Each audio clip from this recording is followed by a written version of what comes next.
We are the nerds. We are the nerds of the apocalypse. Ladies and gentlemen, how are you now? That's enough. We're not doing that all night. I feel like you put that shirt on purpose. This is my work shirt, but it does help, doesn't it? It does. I mean, I guess. What your definition of helping is, but I'm just kidding. Well, to answer my own question, not so bad. Oh, my bad. I'm sorry. I was going to say, not so bad. Sorry. Oh, see, Vove gets it. Vove gets it. Yeah, buddy.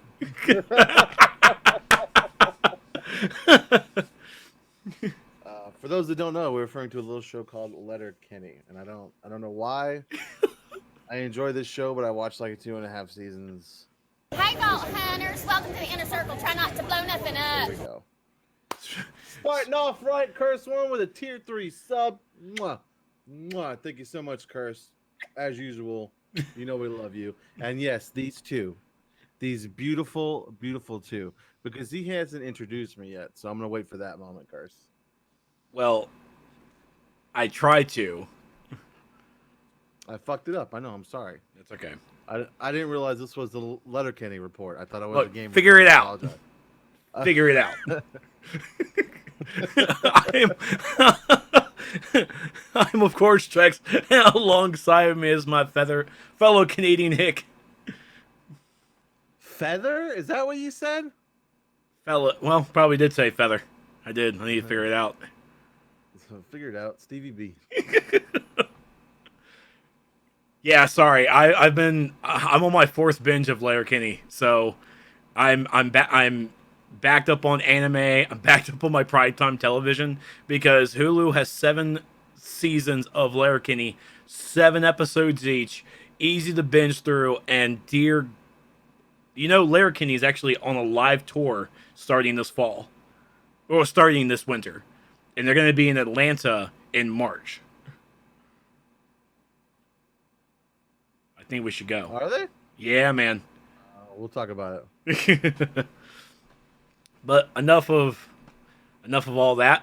Yeah, pitter patter. Let's get at her, okay? Oh my God, I love you. Yes, yes. I told you. I was. Get this man a puppers. Eric Cole said, "What is this? It's a show on Hulu called Letterkenny. And it's about Canadian hicks. It's essentially almost like the Dukes of Hazzard, kind of. If I had to compare it to something here, I would. But I mean, it's not really like that. It's sort of like that. But it's really good. I can't tell you why it's good. I can't tell you why either, but I saw some of the memes running around, saw some guests, and then I saw it on Hulu. I'm like, fine, you know what? I got a moment. Let's actually watch. First episode, I'm hooked. I'm absolutely hooked. Mr. Dave says, "Hey, Trex, hey, CVB, how's it going?" Eric Cole said, "So high school? No, they're out of high school. They work at a farm. Yeah, I think they work at a farm. We never actually see them do any kind of actual work on the show. They just sit. They do choring. They do choring at their fruit stand. I don't know if their parents are around or anything, I don't think so. I think it's just it's the guy and his sister in the house, and their friends hang out. It's pretty good. They're adults. They're all adults. Let's say that. Yeah, it's sort of like, I guess, would this be a fair comparison? King of the Hill meets Dukes of Hazzard. Would you say that? That's pretty, on Americans' terms, that's pretty accurate. I can live with that. Yeah. So, I don't know, but it's good. I would check it out. I would watch it. I mean, to be fair. Mr. Dave, we're talking about Letterkenny. Yeah, this is the Letterkenny report now. I know it's on Hulu. But how's your weekend been? Well, I was on call, so that's why I watched so much Letterkenny, because I don't really like to go very many places on my call. I did try to go somewhere. I went to a trunk or treat, took the wife and kids, and of course now after we get there, I get a call that I have to come home for, so I had to bring all the damn family home, which really sucked. To be fair, my son was getting to be fair. So Obi was getting kind of squirrely, so it was for the best. But it just really sucked because everybody, having a good time. Everybody ready to come home. And that's really it. I mean, we watched. We're going through all the Star Wars movies, right? Each weekend we watch a new one. Of course. Yeah, before leading up to Rise of Skywalker, and we watched the reason why I bring this up is because we watched Revenge of the Sith, and my daughter watched more with me before The Force Awakens, but she was really young. She doesn't really remember, and she's 10 now, and so like everything sinks. Like if you think back in your head, like you can like strongly remember memories from like 9, 10, and so she's just now comprehending these. And man, she actually got really frightened during Revenge of the Sith, especially when like Anakin lights up, dude. Like when Anakin starts like burning on the shores, I guess, of Mustafar, Yeah. the lava shores. Like she Did she understand Obi-Wan had the high ground? Oh yeah, she definitely did. But like when he sliced at her, she was like she was like shocked, like she's so fuck it, look at him like he's cutting, and then he like lit on fire, and she was like, you could tell it like that made her a little distraught, like that scene and the Emperor, like the like Mace Windu Anakin Emperor scene, like when all that goes down, and like the Emperor's face lighting up and what he looks like after. She was just like, what the hell did I just watch? Like, because it opens so good because it's like, they save the Chancellor and everything's going well, and then all of a sudden all hell breaks loose. So I don't know. I can't imagine what she's gonna be like watching the Force, not the Force Awakens, but Rise of Skywalker. So hopefully she's okay during that, and the ending isn't too bad because that one's also rated PG-13. So we'll see what happens. We'll see what happens. That's really it. We made carved pumpkins. It was a big family weekend. Carved pumpkins with the kids. Put them outside. Messed it up. Had to redo the other side. Okay, so it was my daughter's job to stencil, and I did the carving. Well, she did the stencil backwards, and so I carved backwards.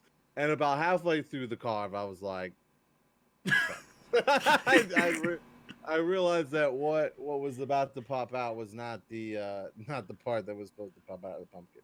Luckily, pumpkins have two sides, so Heather was like, "Just finish, and we'll do the other side, and I'll have a cool little silhouette thing." I was like, "Okay, I have to save the day, as usual." So yeah, nothing else too crazy, to be honest. Except I did a lot of PC work over there. I've been working on PCs. It's Christmas. It's getting that Christmas time. You gotta get the extra money. That's right. Luckily, I've already bought a bunch of stuff for the boy. So for you Star Wars collectors out there, I don't know how many of you are, but Dave, in case you are, Mr. Davis, right? Mr. Dave's in the chat, right? Oh yeah. Oh, we'll talk in a minute, Mr. Don't worry. Five Below is actually a good place to go. Really? Yeah, I know that sounds crazy, but they get so like when toys go out of their cycle, they get sent to places like Five Below.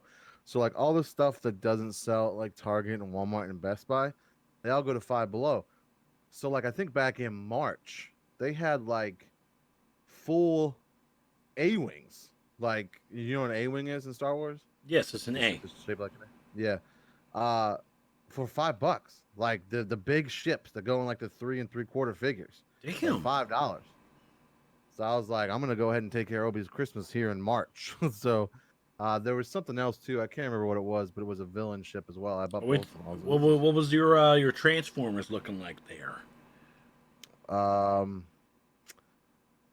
don't know, to be honest. I don't really grab Transformers collectibles, so I'm not 100% sure. Okay. I know I've seen them there before. I know the Transformers exist there. Okay. But they have like a lot of the Black Series figures too for $5. That's why I scoop a lot of them up. So sorry, let's check out the chat real quick. What show are you talking about? Aaron said Letterkenny Report. I know this was the whole first 10 minutes of the damn show was. Mr. says, Stevie B, did you get that figure yet? No, I stopped by a Walgreens on the way home today and couldn't find one, Mr. Dave. I'm hashtag disappointed. So I'm gonna keep hunting for it though. I'm excited. Well, what Mr. Dave is talking about is there's a Walgreens exclusive Black Series figure, and I've been pretty selective. At first, I was like, I'm gonna get them all, and then Heather was like, "Bitch, no, you're not." And so I was like, "Okay." So I get real selective about the Black Series figures I get, but there's one that is a Walgreens exclusive that is Clone Wars Obi-Wan in like the Stormtrooper Jedi robe combination. Do you know what I'm talking about? No. Have you seen that before? Well, it's like a stormtrooper, or I guess not a stormtrooper, clone. It's like a trooper, as better say. From the Clone Wars. Jedi, yes, Okay. Jedi robe combination, and it looks dope as fuck. It's probably one of the best Black Series figures they've made, but it's only at Walgreens, so I've been trying to get it, but I have not been successful so far. We'll see what happens. How was your weekend? I don't remember. Did you get drunk? Nope. Have a party? Nope. Played some Outer Worlds? Yep. Yes, that's what I did. Yeah, I was about to say you were streaming it. Right? I was watching you play it. Sorry, between Letterkenny and Outer Worlds, I'm not sure what the weekend actually entailed. I'm pretty sure I showered. I hope that you showered. You don't smell me. Calm down. You're not wrong. No, I finished up on the Soundwave videos, so those should be out pretty soon. Worked on my stream stuff a little bit, yeah, and watched a lot of Letterkenny once again, and played Outer Worlds.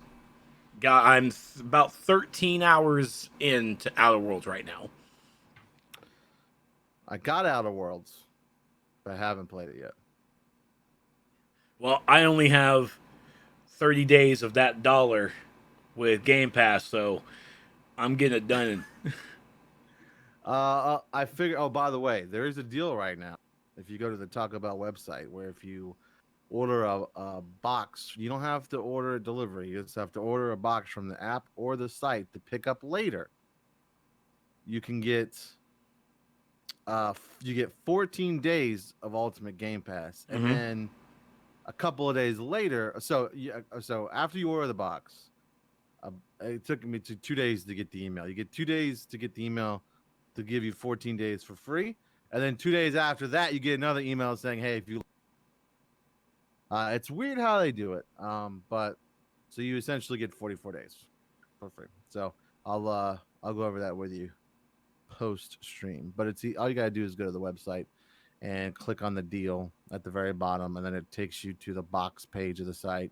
You order your Taco Bell box, check out, whether you're doing delivery or pickup, and then that's it. You just wait for the email. Can I just put my name down as anyone who wants a free meal? No, but you could do something like, "Hey, Stevie B, I'm ordering a box, but I don't want it." And I just put your name on it? Yeah, and then I just say my name when I come to the drive-thru. You have a box order for Stevie fucking B. Done. With the Nerds of the Apocalypse game report, and they'll make it right then. It's pretty dope. Ericola said, "How was it?" I think she's asking about Outer Worlds. What are your thoughts so far on Outer Worlds? So please understand, I did not play Fallout New Vegas. Remember, the only Fallout game I've ever played was 76. So everybody calling it Fallout in space. My Fallout is different from everybody else's Fallout experience. I feel like this is definitely not the game for my mindset. And I say that because, and yeah, I am the guy who's like, man, fuck NPCs. This game is definitely very story-driven. It's very conversation-driven.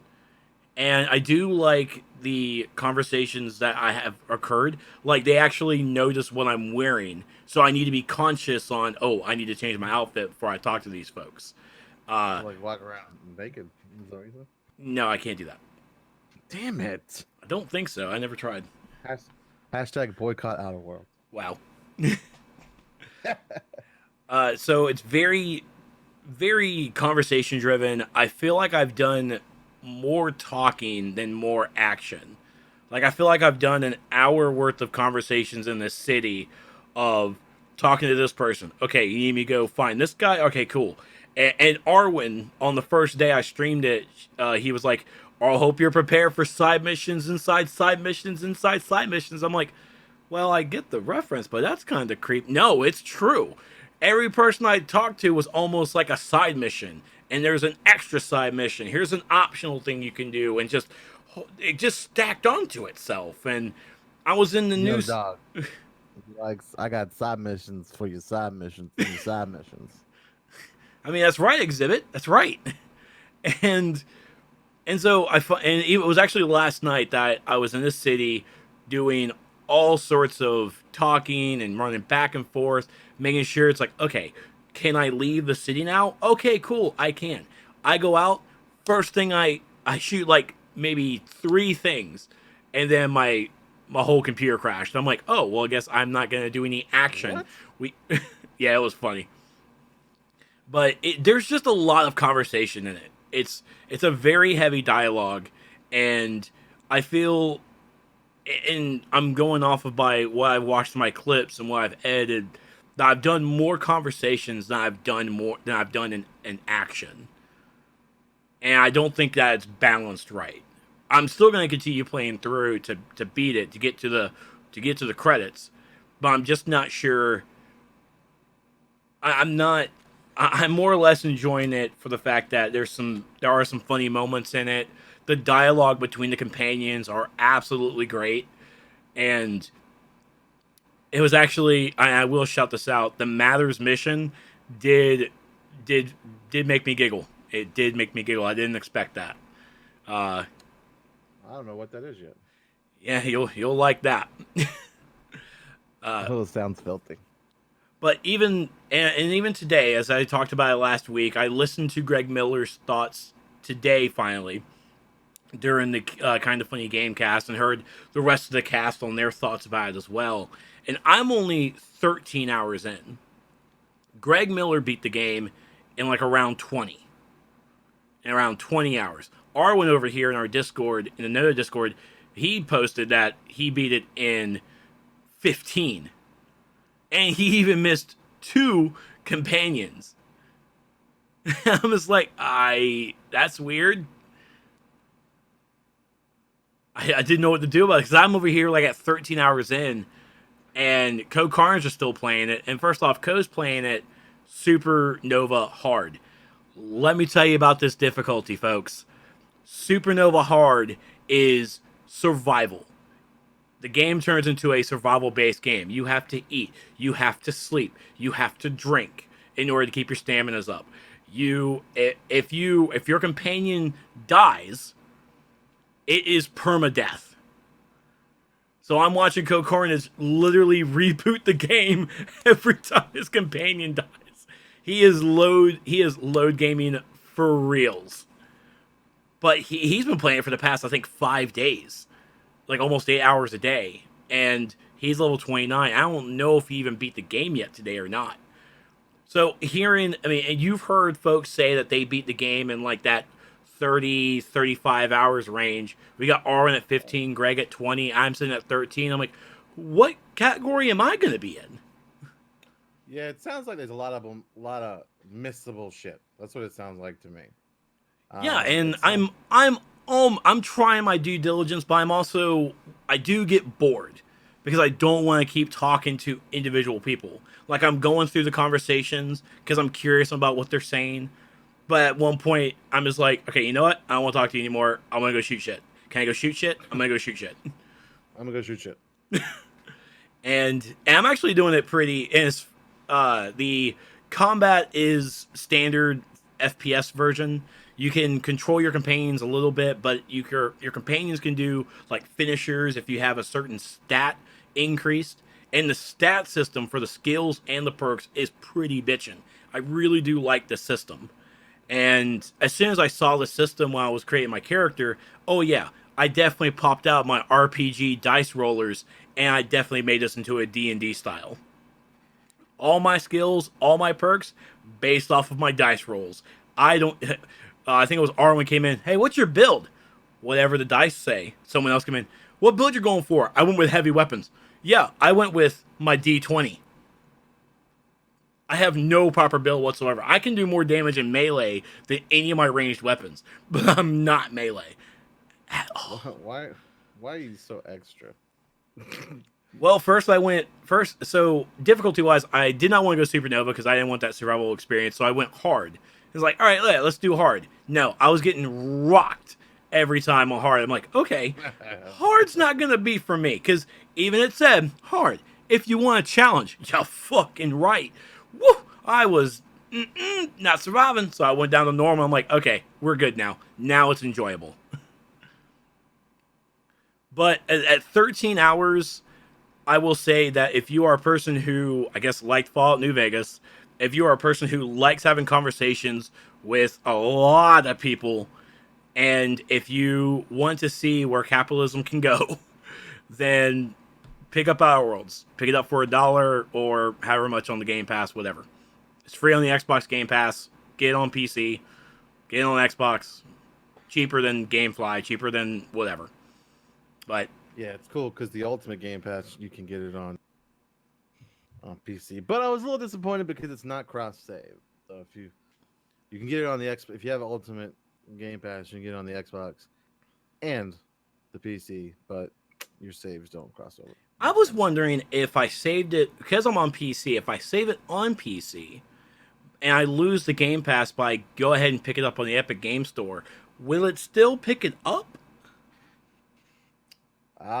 Well, considering the fact that your save file is normally like a file in the directory of the game, if it doesn't pick it up, I'm sure you could copy and paste it into where it needs to go.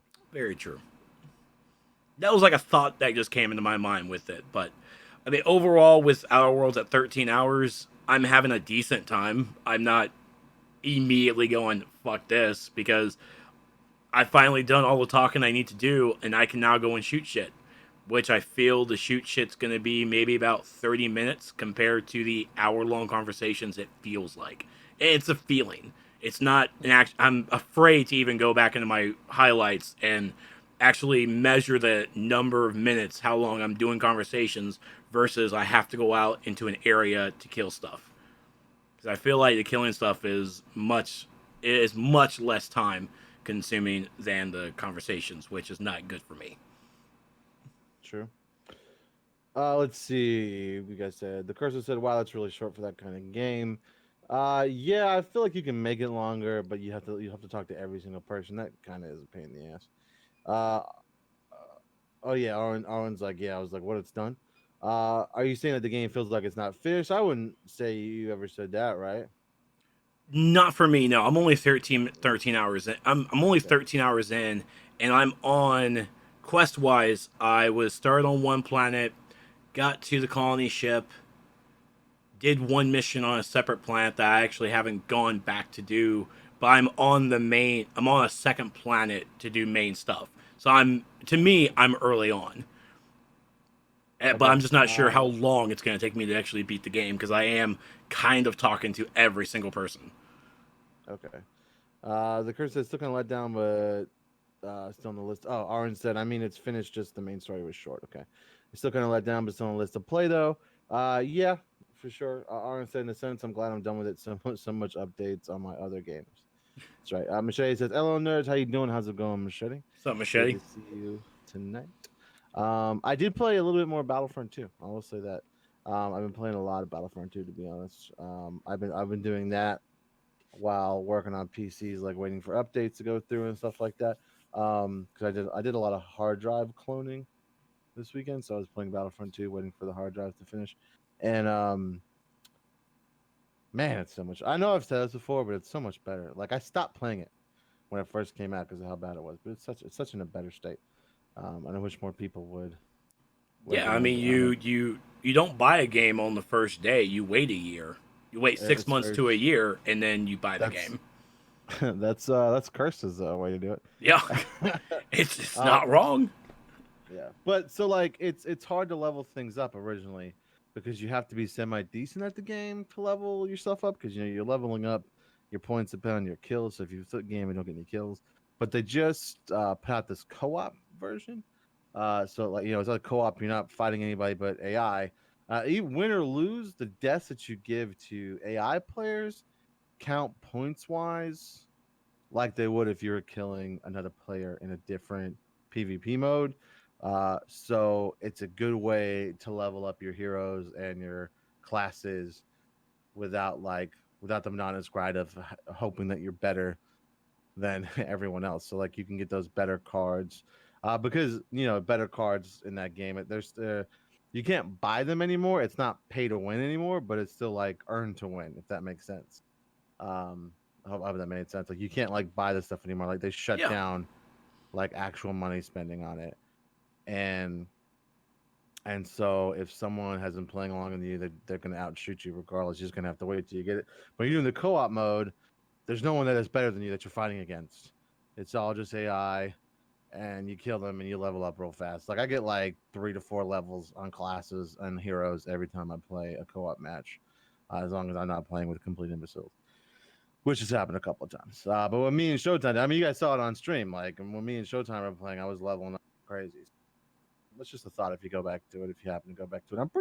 Think it's on the EA Access. I'm not 100% sure it's on EA Access. It might be. You know what is on EA Access? What's that, buddy? Anthem. Of course it is. I know. Let's see. Arwen said, I did play the new stuff on Division 2 and Anthem. Still finished the event over Borderlands 3. That's right. Borderlands 3 is doing a Halloween event right now. I didn't know there was new stuff on Anthem, but my guess is the new stuff is just the same shit as before, just a little different. Welcome to that's how Anthem is. Welcome to the Season of the Skulls. And remember, Anthem is not Destiny 2, but it is Destiny 2. That's right. And the new stuff on Division 2, I still have to do as well because I really want to unlock that technician. I mean, I already can, but I want to do the actual mission to unlock it. Looks nice. You look nice. All right, so we're going to move on to new releases. And before we move to new releases, this is the part where I scald everyone on YouTube for not watching this live. I think this week I'm giving everybody a pass because we've changed our live day from Wednesdays to Mondays for the Game Report. Okay, so you might be a little confused, but it's really, from Tuesdays to Mondays, but it's Trex's fault. Okay, so you can blame him wholeheartedly. He has to work every Tuesday night now. Okay, so he's like, we got to change the date. And I said, I guess that's okay. I guess that's fine. And so now we're streaming Game Report every week, Mondays, from 9:30 p.m. to who knows when, at twitch.tv/nerdsoftheapocalypse. You can watch it live Monday, 9:30 p.m. Eastern, with me and Trex talking about video games. And of course, the benefits to watching live is you get to join in on the chat. Like if you're watching this far, we try to include every comment that's made. Sometimes we miss you. But sometimes you guys are real opinionated, just like we are. So I try to catch everything though. Arwen said Mondays. That's yeah, YouTube people watch it live. Thank you, Arwen. I always try to get the chat to scold you people on YouTube for not being here live at twitch.tv/nerdsoftheapocalypse Monday nights, 9 p.m. Eastern. Now, what's coming out in games, buddy? Coming out for new releases the week of October 28th. Close to the Sun on PS4, Xbox One, and the Switch on October 29th. Disney Classic Games, Aladdin and the Lion King on PC, PS4, Xbox One, and the Switch on October 29th. No.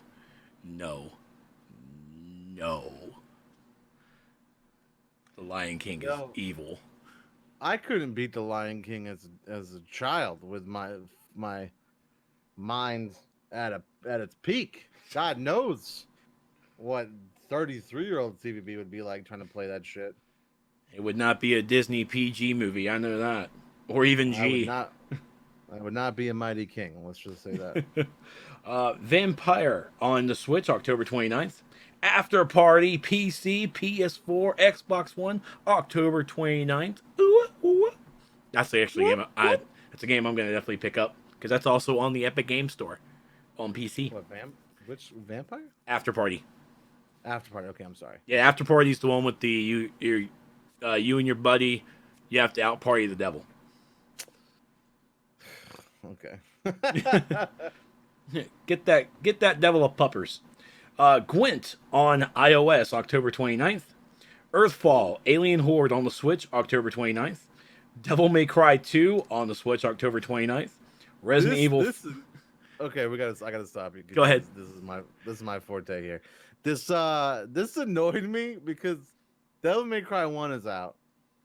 And Devil May Cry 2, any person that's played Devil May Cry would tell you that Devil May Cry 2 is the absolute worst in the series, and Devil May Cry 3 is really good. So I feel like the only way a Devil May Cry 2 release to work is if you release it at the same time as 3. The fact that 2 is coming out by itself is just erroneous. Okay. That word I said right. It's infuriating. And I'm gonna say these next two, buddy. I know this is kind of your thing. But then we got Resident Evil 5 and 6 on the Switch coming out all on the same day. So I'm really excited to play these handheld. I downloaded the demos. One thing they announced today, actually, for these is that they're adding gyro controls to 5 and 6, which is kind of weird because 4 doesn't have the gyro controls, but it did on the Wii, which they didn't put it in the port to the Switch, which is weird. If you know what I mean by gyro controls, like you can actually move the wand. Careful with your hand there, Super Chieftain. You can move your wand with the. Oh, sorry. So that's pretty cool to try out. So I'm probably gonna get the 5 and 6, the 4, 5 and 6 combo. It's really the only way to buy it. It's a physical 4, 5 and 6 for $60, which gets them all at $20. I think on the actual eShop they're $30 each, which is honestly pretty crazy. Just that's a lot. Not even this fanboy would spend that on that. I know it's weird, but playing them handheld is when I played demos, I was like, this is pretty dope. So I'm probably gonna pick these up, and they have achievements. The achievements just in the game themselves, but it's cool to sell their achievements. Okay, I'm sorry. Go ahead. Oh, you're fine. Yakuza 4 remastered on the PS4, October 29th. Disgaea 4 Complete Plus on the PS4 and Switch, October 29th. Super Monkey Ball Banana Blitz HD, PC, PS4, Xbox One, and the Switch on October 29th. Ateliria Ryza, Ever Darkness and the Secret Hideout on PC, PS4, and the Switch on October 29th. Luigi's Mansion 3 on the Switch, October 31st. The Wanderer Frankenstein's Creature on PC, October 31st. And Journey for Elysium, Rift and the Vive on October 31st. I went back too far. You what? You went too far. I scooted back too far. Okay. My butt was like, come on, chair. Sorry. No problem. And that is your games of release coming from the list from the great guys over at VG247.com. Thank you. Journey for Elysium. Why does that sound very familiar? I don't know. And fuck you for not coming out on the PSVR. Elysium. You jackasses. I don't know. That sounded familiar to me. Oh, it does look familiar. It looks like it was a Kickstarter. And it's currently on Steam. Oh. Well, yeah, I mean, it's on the Revive and Rift. Duh. Story-driven VR game that will immerse you in a fictional setting inspired by ancient mythology. Use your wit and skills to overcome a series of increasingly elaborate challenges to reach Elysium and obtain redemption. Oh, redemption. Okay, let's see. Curse for that reason, I'm not going back to that. Oh, Curse talked about not buying games at launch. Yeah, I don't think I will try a new game at launch again. Been burned too many times. People seem to be fine with it because they keep doing it. That's very true. Atlas is 10 times better than it was at launch, but totally understand the game was pretty bad at the start. It was pretty rough. I need to. It was. We've talked about going back and trying it again. We need to stop talking and start doing. Aaron said gyro controls. My problem with that as a prime example of the downside of the Steam early access is back in, I think, I'll say this, even back in the 90s when we were growing up in high school, being part of the development of a game, beta testing it, that was a great experience. And honestly, that was like a select few. Not everybody got to do it. But with the Steam early access, what it really pushed developers to do is launch almost even 1/4 of the game, and you either pay for it or you get a chance to just play it for free until they actually make it into a paid base model, and you're testing and building the game with them. Some people can see that as a good thing. Like with Atlas, a prime example. You paid to play that game as a honestly, as an alpha tester, the early access is a double-edged sword that I think Atlas at the beginning, and many other ones, but yes, Atlas is going to be this scapegoat right now. It was a bad idea. Like, what we should have had at Atlas at that early access is what we have now. That's what we should have gotten from Atlas when it first came out. If they wanted our feedback on stuff, it would have been, hey, here's a streamer, hey, here, enter this chance to win a code to get into this game, and really go with select few people. Not force everybody to, hey, we want your help to build this game and also help us pay for it. Go to the Steam Early Access. That's not a good thing to me anymore. In Steam Early Access, yeah, it's pre-alpha is a better term. Yeah, it's pre-alpha. Right now with Pantheon Rise of the Fallen, which is my next big MMO coming out, I paid money to drop that down almost like a Kickstarter. It's not on Steam Early Access. I still can't play it. I already dropped $100 to back it. And even then, Kickstarter, these private, the privacy stuff that they go into, like, hey, we need your help back in this, like, understandable. Being an indie developer, it's a tough thing to do unless you get the backing from a big publisher, and most people don't go that route. They go with, hey, you want to try this game? Go ahead and just drop some stuff down. Minimum 50, minimum. I put 100 down because I definitely have liked what I've seen. I really like the developers who are working on it, so that's why I put forth a lot of effort into that. I'm not recommending everybody do that at all, but Steam Early Access and even these fun projects, they are a double-edged sword. And those crowdfunded games, those are going to be its own separate category because they're working on their own merits. This is publishers and or developers going to Steam, going to this pre-alpha Steam Early Access development, getting your money early. And yes, I don't know if it's ever happened, but there's always that slim chance that in an early access game, the game could be pulled. Could you get your money back? I don't know. I really don't read the terms and conditions a lot on that, but that's always a fear. You're part of this, the game folds, the developers fold, and now you're out of money and you're out of that.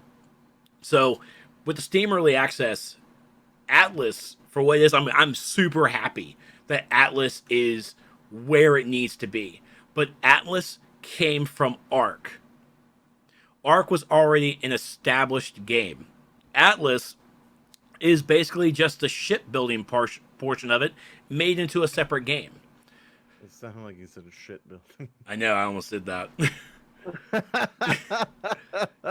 Atlas was a horrible start at Steam Early Access. And when I hear Steam Early Access, like other people, Steam Early Access should honestly come with, hey, you have a time limit. You have a time limit. You have a year to get your game in order when you're on the Steam Early Access. You are giving yourself a time limit to get it going. But like a lot of developers nowadays, they can give you 1/4 of the game and everything else can come in DLC down the road. And I honestly look at my MMO games, World of Warcraft, EverQuest. I look at the MMO genre that brought this idea, and not really brought it, and not even thought of it, but they utilized it much more than everybody else. They utilized the expansion pack idea and used it with their model, and that's where we got downloadable content from. That's where you can bring out half of a game and everything else can be in DLC. That's not how MMOs do it. And it's a cheap way that disc games went with. And now we're in this hole of shittiness of games that are incomplete. We have to wait for the developers to finish their job. And it's a horrible state. And I'm super happy Atlas is finally standing on a ground that it deserves. But that's where the game should have launched.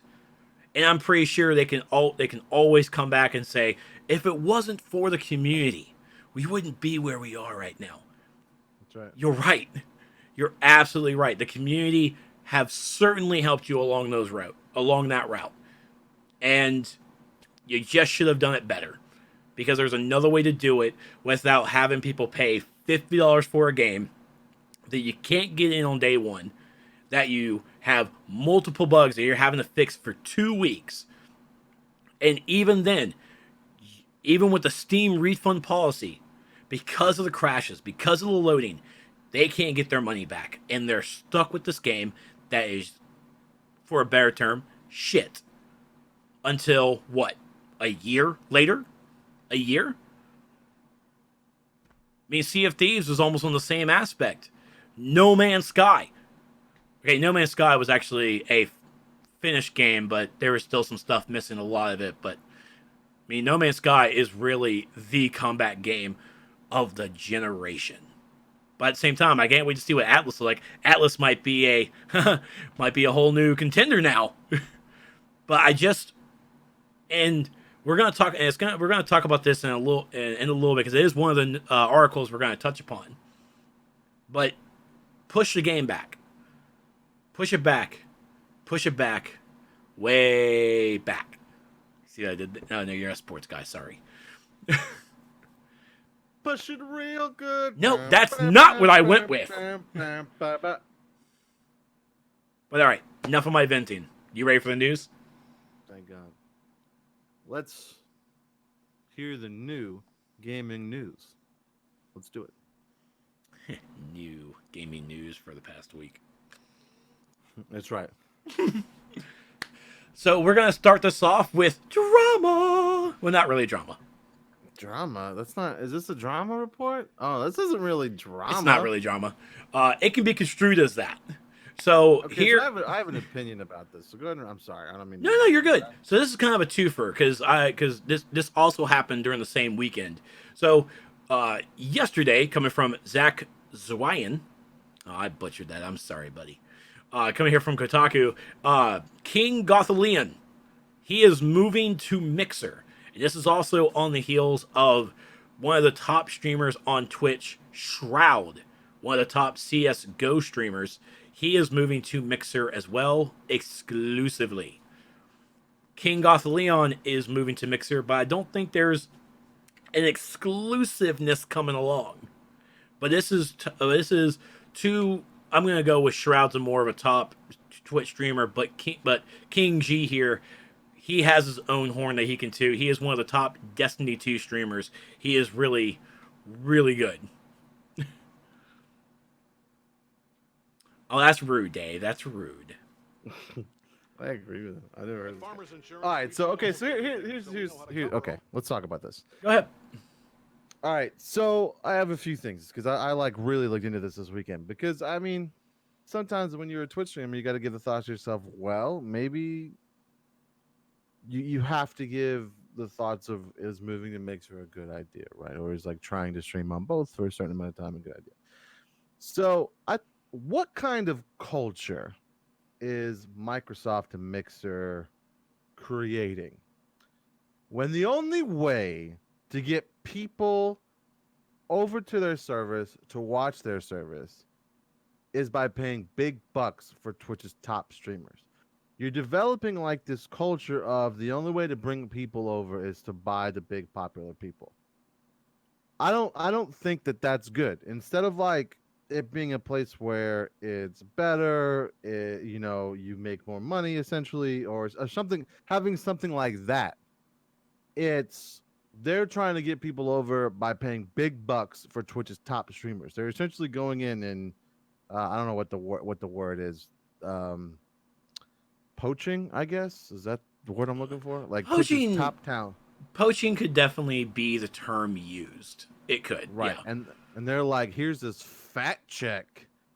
Come stream on our service. And if you watch Shroud's first stream, they did not have their shit together for him. Like, he didn't have anything, all his alerts and stuff, none of it worked. So, I mean, I don't know. I don't think that this is a good culture to create when it comes to bringing viewers over or attempting to bring viewers over to your service. Because you're not saying it's better. You're not saying we have this going for us and this going for us and this going for us.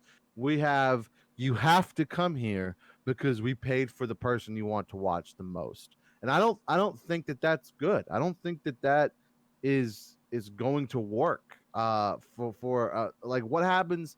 Do they just keep paying Ninja? Do they just keep paying Shroud? Because it's not, here's some money forever. It's, here's some money for a certain amount of time. Obviously, none of us are privy to what the deal was or how much they got paid and how long and stuff like that.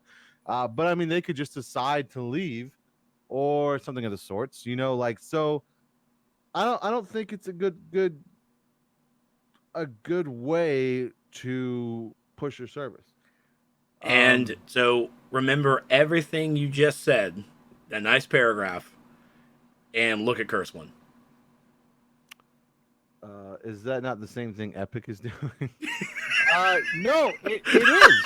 No, the curse, like, it is, but it's I think it's a little non sequitur, because you're talking about like a game.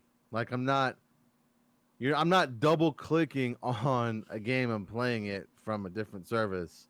I'm having to, like, their alerts aren't right. There's nothing, like, I'm a different person in a different streaming service. I mean, they are definitely similar.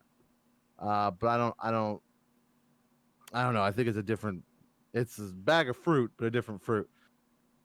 And to your point, I mean, it's not the best way to set it up, but I've said that before about the Epic Game Store. You know, they pay for these exclusives, and people will stay, right? They'll just be like, fuck it, I'm on the Epic Game Store. But like, who's actually moving to Mixer? If you took so let's say you took someone like Dr. Disrespect, and he goes, all right, how many people are actually going to follow me to Mixer? I wonder how many people would say yes. I think Dr. Disrespect is the next person to go. I'm just going to put that out there. Microsoft would not take him. I think he's going to do it. It would completely, I can see it, but because of the whole E3 bathroom incident, bro, like, nobody cares about that anymore. Like, I'm not trying to shit on you. I know it was no, it's, but like, that's like all out of media now. Like, that's past this media. It's like, no one cares anymore. That's okay. We can bring up tweets from 10 years ago and people get in trouble. It can happen. No, I mean, you're not wrong. So so, and then, okay, so then I was also on Mixer, and like, there's just like, when they say the numbers aren't there, they really aren't there. I was looking around. Like, when I go on Twitch, I like to watch, and of course, this is no surprise, I like to watch people playing like classic RE2, classic RE games in general. So like, I try to find like 4 or 5 things. I was honestly like, okay, these are the things that I would stream or watch if I was regularly on Mixer. Let me try to find and see if it's worth it, and maybe I'll start using it. But like, there was literally nothing.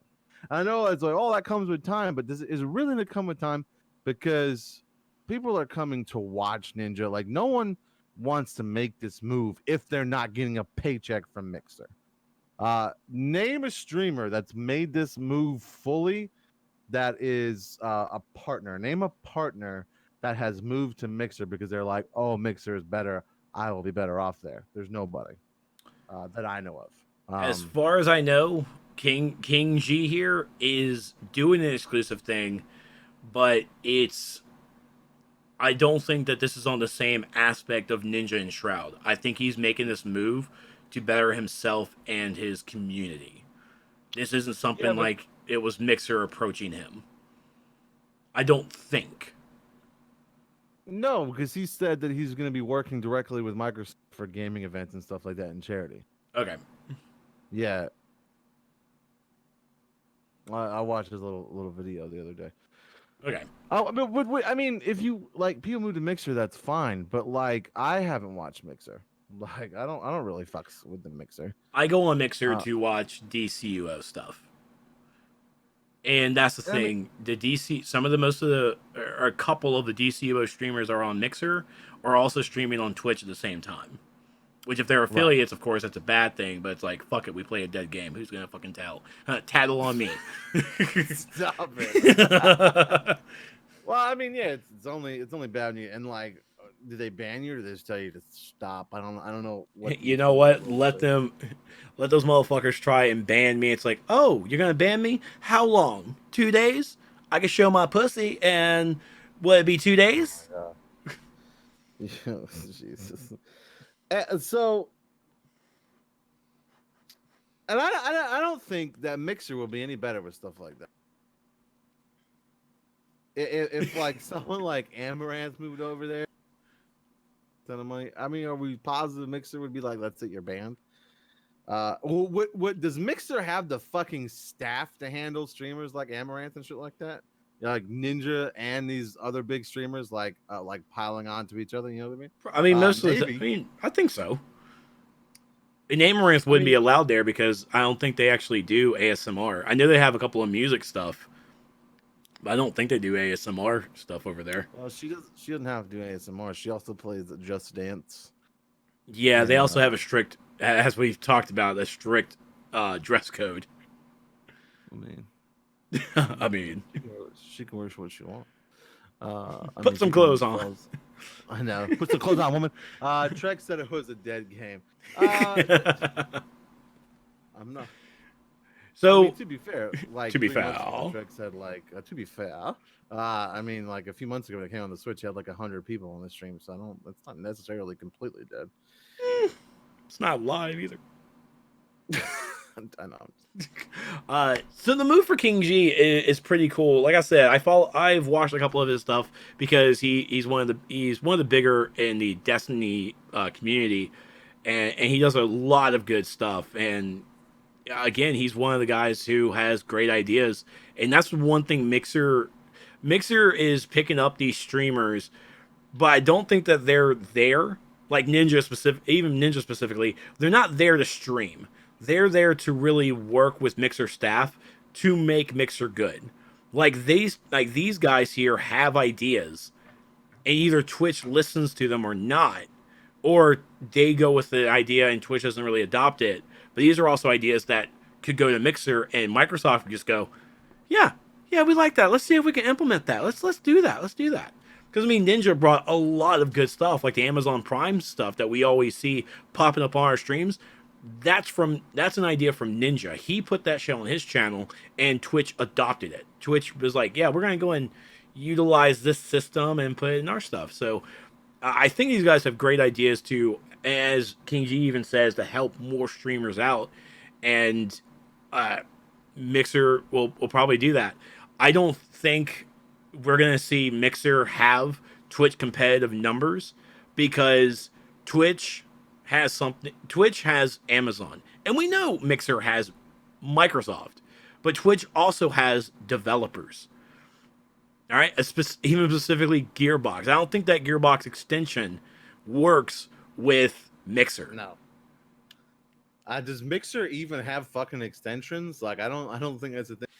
I can't remember. I think they have a couple of stuff, not a lot. And again, even for extensions for Twitch didn't happen until years later. And that's one thing that Twitch has a leg forward in the race, but at the same time, Mixer has a leg in other areas too.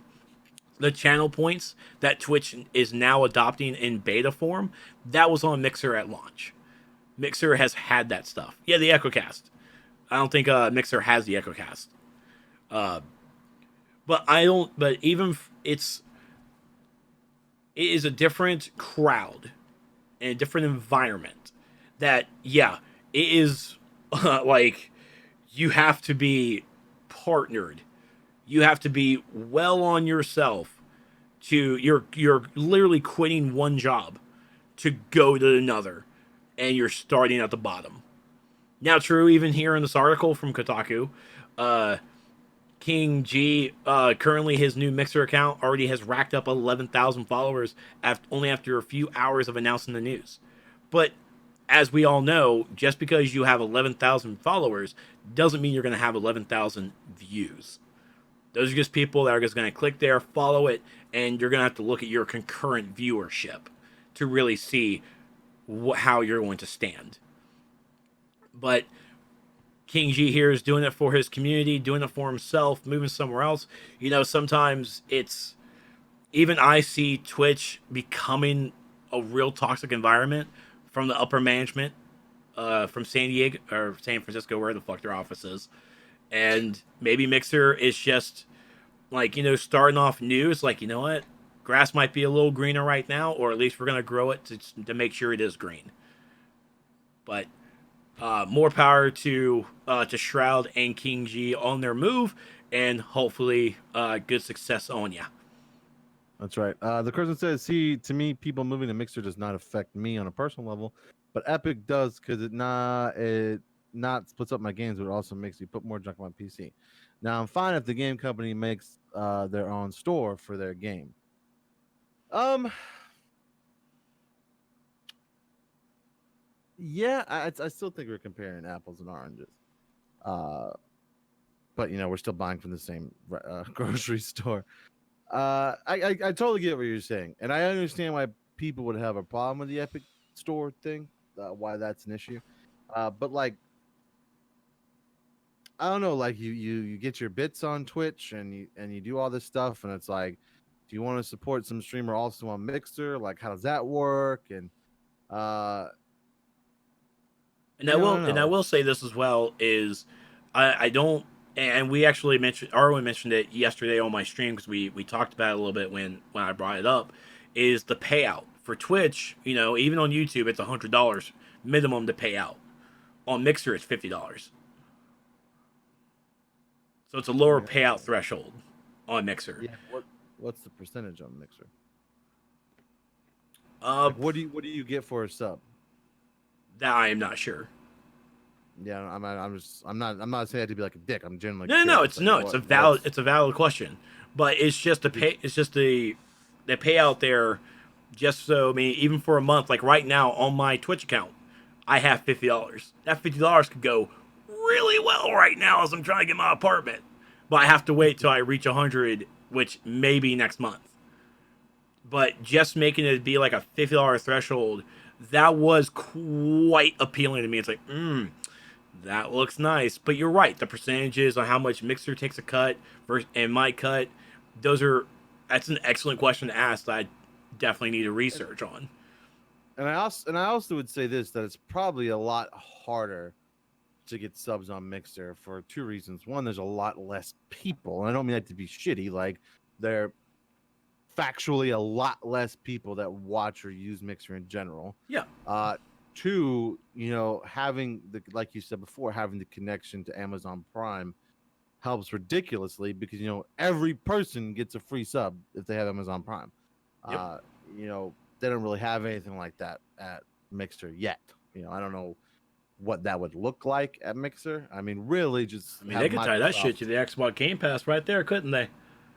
Well, I mean, that if they did something like that, right, and the Game Pass was, and you could sub to your free mix, like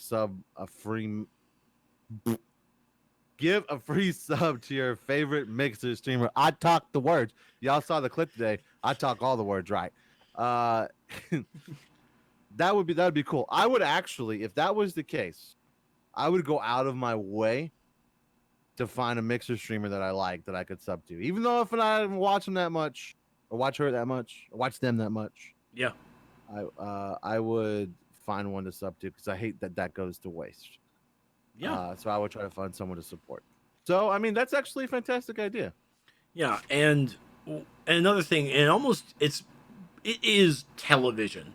We have all these channels on Twitch, and when a person goes over to Mixer, it's like, well, I can't find what I want to watch. And they either go to Twitch to find it, or it's going to be that one streamer who picks up Resident Evil, because you sit there and you couldn't really find a Resident Evil streamer. You go to Mixer, you start streaming it. There were a couple of people. And Mixer, okay, I'm just going to say this. This pissed me off because, and this happens on Twitch all the time as well. I cannot stand people that swap games and don't fucking change their game that they're streaming. That'll make me never watch you again in a fucking heartbeat. It's so infuriating. Sorry. No, it's okay. That happened to me like twice for the people in the Resident Evil thing. But another thing that and again, I haven't looked at the actual what the partner for Mixer is, but I know a friend of mine, my friend Marsha from the Mommy Gamers, she streamed tonight on Mixer, on Facebook, and on D Live with no repercussions whatsoever. So she was on all the platforms thanks to Restream.io. But she was on all over the places. On Twitch, you can't do that. Twitch, I'm not gonna say, I don't want to use the word pigeonholes, but you are stuck on Twitch to build your community. As a streamer, going anywhere else, you can do it, but you can't do it like on your prime time. I only stream 4 hours a night. I have to stay, and I either have to sacrifice on Twitch and go to the other places, or I just have to stay on Twitch because that's kind of the mentality that someone could see, that you're like, oh, you can only stream this time, but you can get the views here, or you could sacrifice yourself and go to these other places. What are you gonna do? And it's a really hard decision even for me to make. And just seeing her, and because she left Twitch like just months ago, and seeing her with the freedom there, it's like, wow, she's not making the same views as she did on Twitch, but she's slowly growing that. She's growing that, and the normal people that always tune in for her, they followed her. They absolutely followed her, and she's just been growing and growing, and that's just a risk that someone has to take in an aspect like myself. You just have to take that risk, and like, well, grass is not going to be greener, but with a lot of tender loving care and a lot of weed, you can make it greener. I'm not a farmer. I'm not. I don't have a green thumb. Sorry. All right, pump the brakes. Next bit of news coming here from PC Gamer from Fraser Brown. Death Stranding is officially coming to PC in 2020. Surprise. Kojima Productions gave a nice tweet that, thank you CVB for tweeting it to me. Thanks to all of you who have been supporting Death Stranding. Death Stranding releases on the PS4 on November 8th.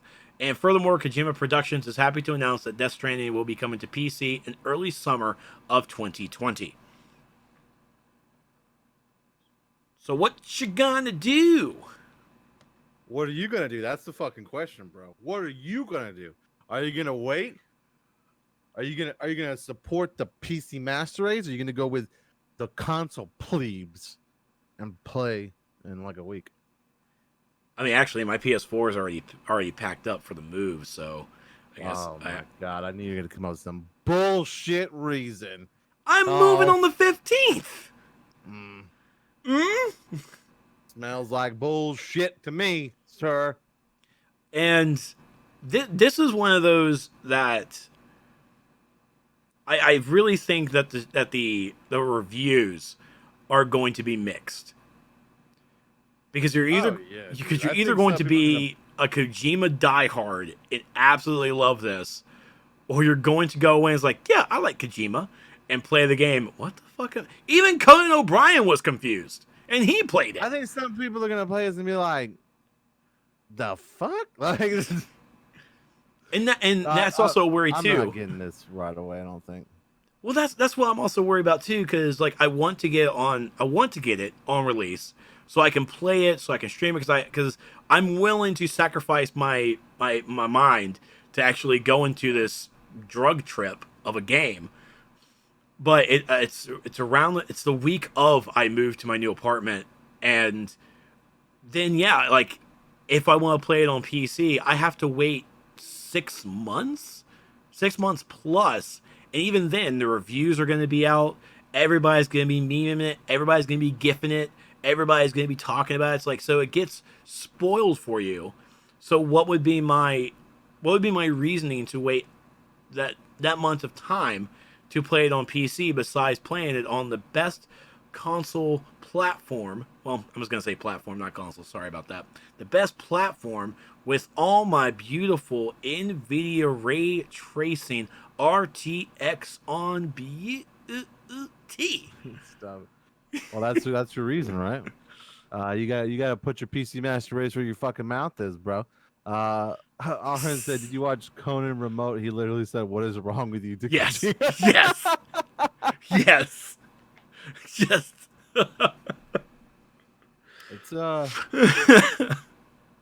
It's gonna be interesting to say the absolute fucking least. I know Code Carnage is going to be playing it, and I think I'm going to be watching it through him as usual. I just don't know. Can't watch it through us though.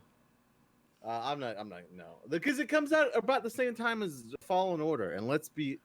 That was the deal. That was the deal. I was gonna get Death Stranding and sacrifice my happiness so you could get Jedi and fulfill your Jedi dreams in a game that you can't cut limbs on.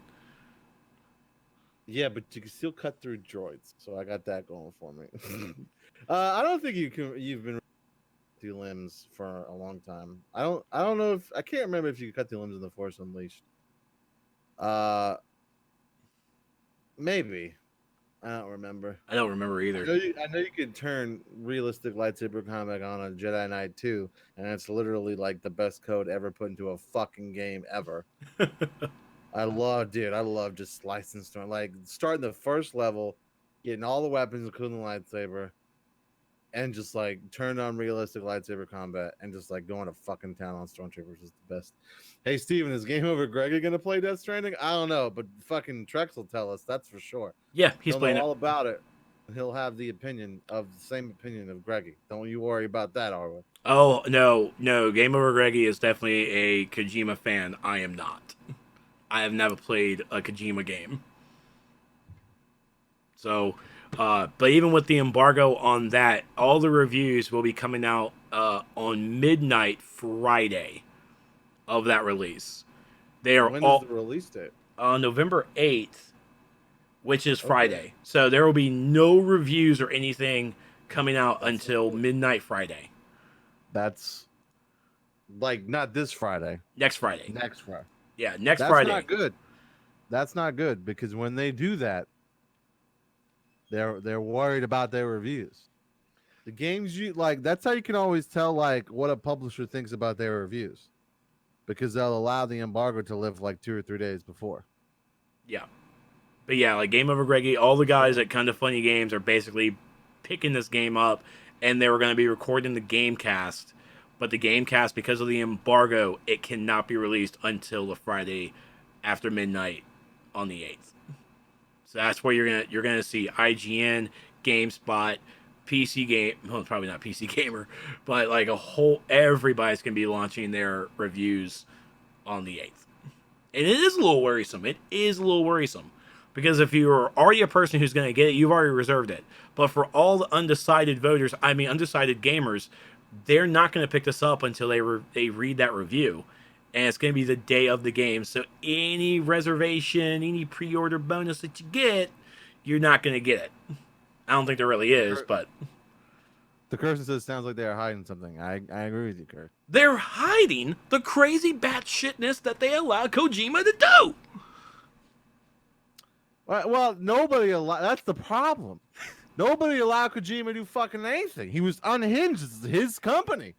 Kojima did whatever the fuck he wanted to do. He had no one there to rein him in. That's the problem with this motherfucking game. We're going to play this game. This game's going to be played. It's going to be talked about. And everybody's going to be playing. It's going, what did we just do? It's like, we all, on Friday, on the 8th, are going to have to all go, thank you. We're sorry, Konami. We're sorry.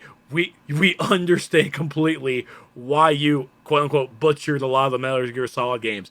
Because he needs a reign. Someone needs to check him. He is too crazy. Even some of them they're just like fucking nuts, dude. Like, it's not that I play Metal Gear and I'm like, what? Like, what just happened? I remember as a young child as a young teenager beating Metal Gear Solid 2, Sons of Liberty, going, what? Like, I was like, what is this political plot that just came before me? Like, I don't understand. I don't know what happened here. Kojima? It wasn't until, Stevie B got older and learned a little bit about government that he understood kind of what was happening. 12-year-old Steve was like, the fuck? I'm surprised I was able to beat it at that young. That's right. But Death Stranding will be on PlayStation 4 on November 8th. Watch out for the reviews on November 8th. Would not surprise me if folks stay up until midnight to see all the review bombs. Not bombs, but everybody drop their reviews all at once at midnight. It's like, careful, read this before you go to games. Read this at the GameStop midnight launch. And it's like, hold that reservation. Okay, I want a refund. Cancel it. Okay. But next up, speaking of EA from earlier this evening, as it slowly loads, coming here from PC Gamer Jody McGregor, EA hints at return to Steam. Now, EA hasn't been on Steam since 2013? No, 2011. Since Battlefield 3. And Crysis 2 was even pulled from Steam, and then it came back a year later. They teased this with EA with a cup of whatever, and it's just steamy. That's all it was, just a little GIF. Like, I just think someone just got bored and just recorded. This was an Instagram post that went on Twitter. Nah, they're trying to fuck with people. No, they're coming back. They're coming back because, okay, it's stupid. It's stupid not to sell your games on fucking Steam as well. They saw, okay, so to go back to what fucking Curse was talking about, they saw the ridiculous backlash that the Epic Game Store is getting. They're like, well, we didn't really get that, but maybe we should rethink this whole thing. I mean, what do they lose really by having a place somewhere else for people to buy their games? No, nothing. Which is why. No, they lose. They lose. How do they lose?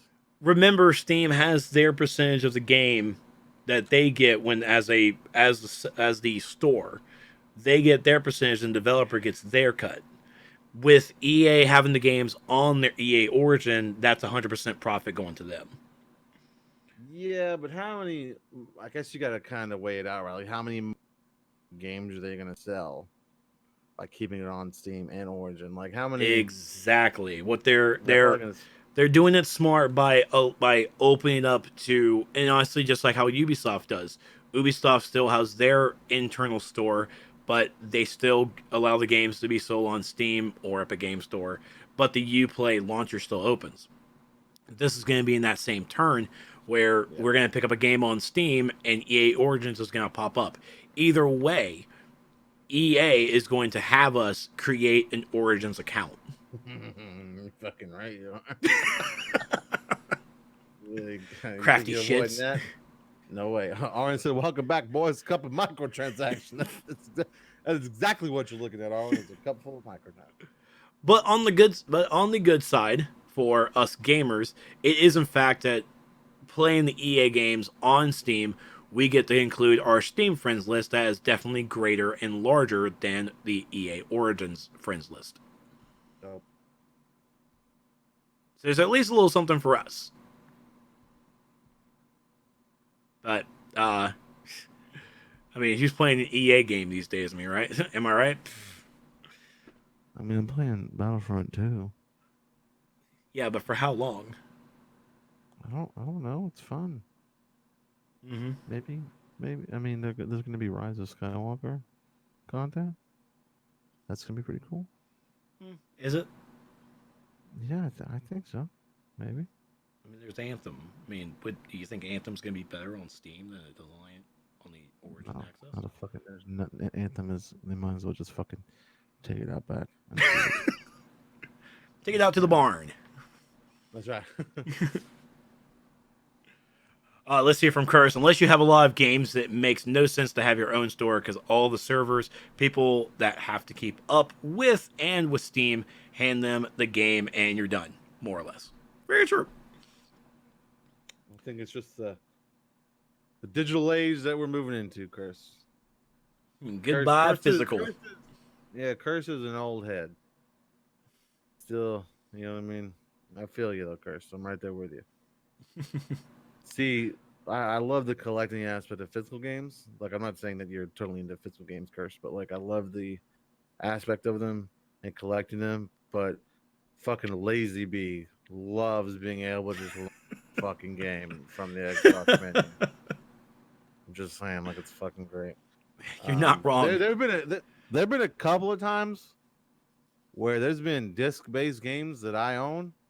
They've been on sale for really fucking cheap. Where I've been like, "Is $10 worth not having to get up and go put the fucking disc in?"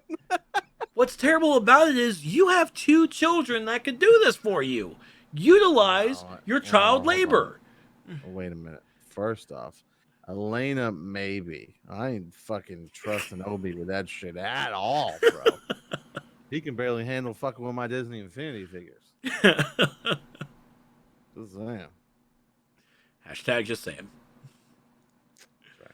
Next up, I really should have preloaded these pages. My mistake, because this is a whole bunch of whatness. Coming here, another game from PC Gamer, from Jody McGregor again. ESPN 2 has announced, or say they've got a document revealing Overwatch 2. Oh. That's all I got. Hold on, I just want to say this before we keep going. Kurt said, no, I love Steam. I really love the digital downloads. I hate when you go slow because they didn't up the start. Yeah, that's very true. I agree with you. Yeah. Sorry, go ahead. The Overwatch 2. I never played Overwatch 1. So Overwatch 2 is possibly going to be announced. Oh shit! Is it? Wait, hold on. Is it this weekend? No. Is BlizzCon this weekend? Yeah. Oh my god. Yes, it starts Friday and Saturday. It's gonna be an interesting game report next week, boys. So, yeah. So, Overwatch 2, looking like it's going to probably be announced at BlizzCon this weekend, as of this recording. And, as well as World of Warcraft Shadowlands and every fucking thing I said for on our first game report ever. Oh, you mean this 4chan article that we're going back to the profits of 4chan? That's right. I brought this up, and I said to Trex, this is probably bullshit. If you want to talk about it, we can. But it sounds like this is what Blizzard is doing. I personally thought it was legit, but I was like, I can understand if you wouldn't want to use it. And he used it. And it looks like fucking, Stevie B sleuthing around the Reddits. Found some true information. And we can even touch on this too, because World of Warcraft, this shit nailed it. Because sure enough, in fact, let's see here. Final Fantasy 14 no longer allowed to be mentioned. That's funny. They keep saying natural ebb and flow, whatever. Loot crates were planned, but after Belgium, they were gone. Level squish, whatever. That's going to be still being tested. Responses of violence is stronger than expected, but general sentiment is that players will come around by the end of expansion. No, they fucking did it. They hated that shit.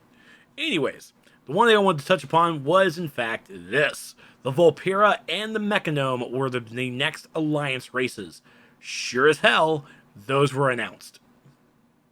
They were announced. Let's see. Classic is going to be is going to dictate and all that good stuff for about 10. So only really the Alliance races were nailed on a chalkboard. They actually hit it. Let's see. The Diablo 4 news, or the rumor mill, is this stuff right here from 4chan Profits. It's coming true. That Diablo 4 stuff is going to come legit, and people are going to lose their fucking minds. A first-person game mode in the Overwatch engine? Dude.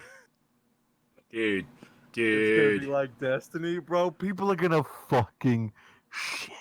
Like, if this is true, people are going to burn down BlizzCon.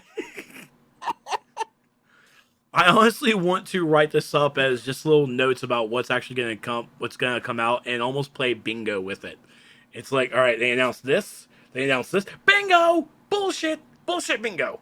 But Overwatch 2 is indeed announced, and it's gonna have Let's see here. From a source backing it up, according to the info, we'll have significant PvE element with a narrative and mission that include a 4-player story experience set in Rio de Janeiro. This mode will also feature hero talents and in-game items. And this was, of course, always. They talked about this as well on Twitter. People were actually. I'm sorry, I don't have those images, but they were showing images of the skill trees for Tracer and for Lucio. And what? What? See here on the multiplayer side, there's apparently a new mode coming called Push, which will use a new map called Toronto. ESPN say they expect a minimum of 1 new hero to be announced as well, and that both the PvE and Push mode should be playable at BlizzCon, where Overwatch 2 is expected to be announced. Fuck.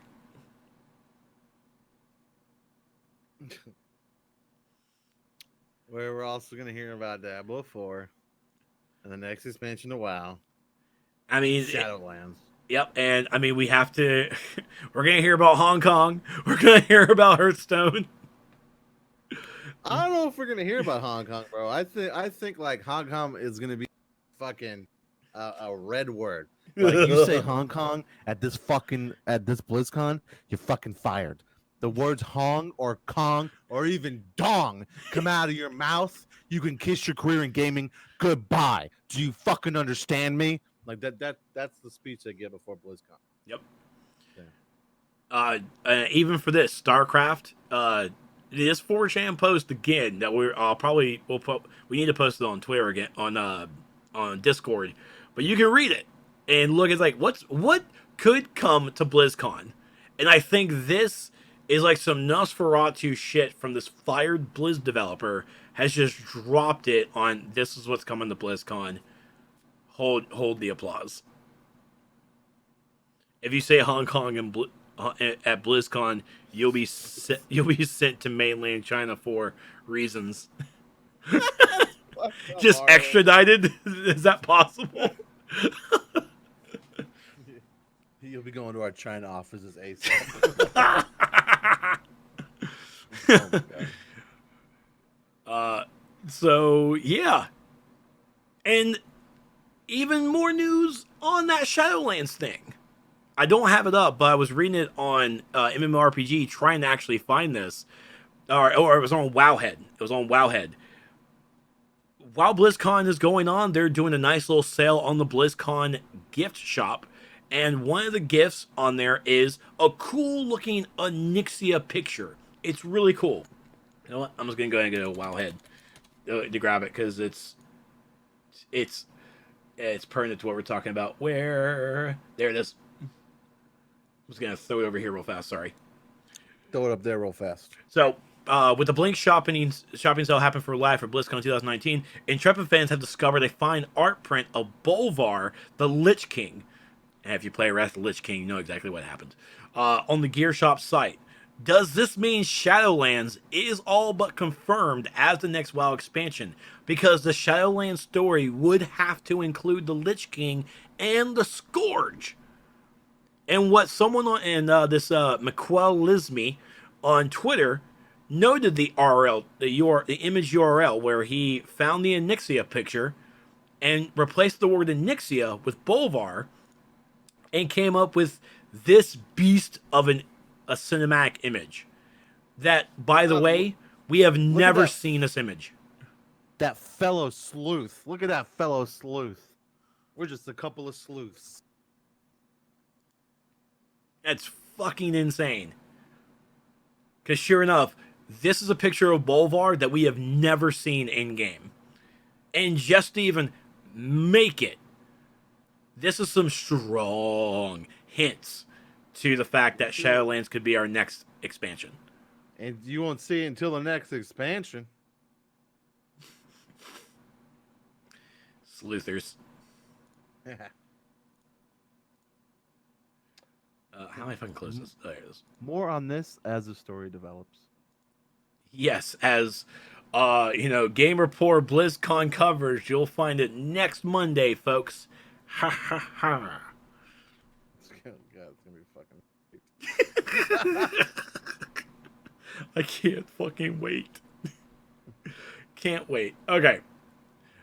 Moving on. Next up, coming here from IGN. I don't even know. Adam Bankhurst. Ubisoft delays Watch Dogs Legion, Rainbow Six Quarantine, and God and Monsters. Ghost Recon Breakpoint and The Division 2 underperform. Push it all back. Carlin giggles. Say Carlin.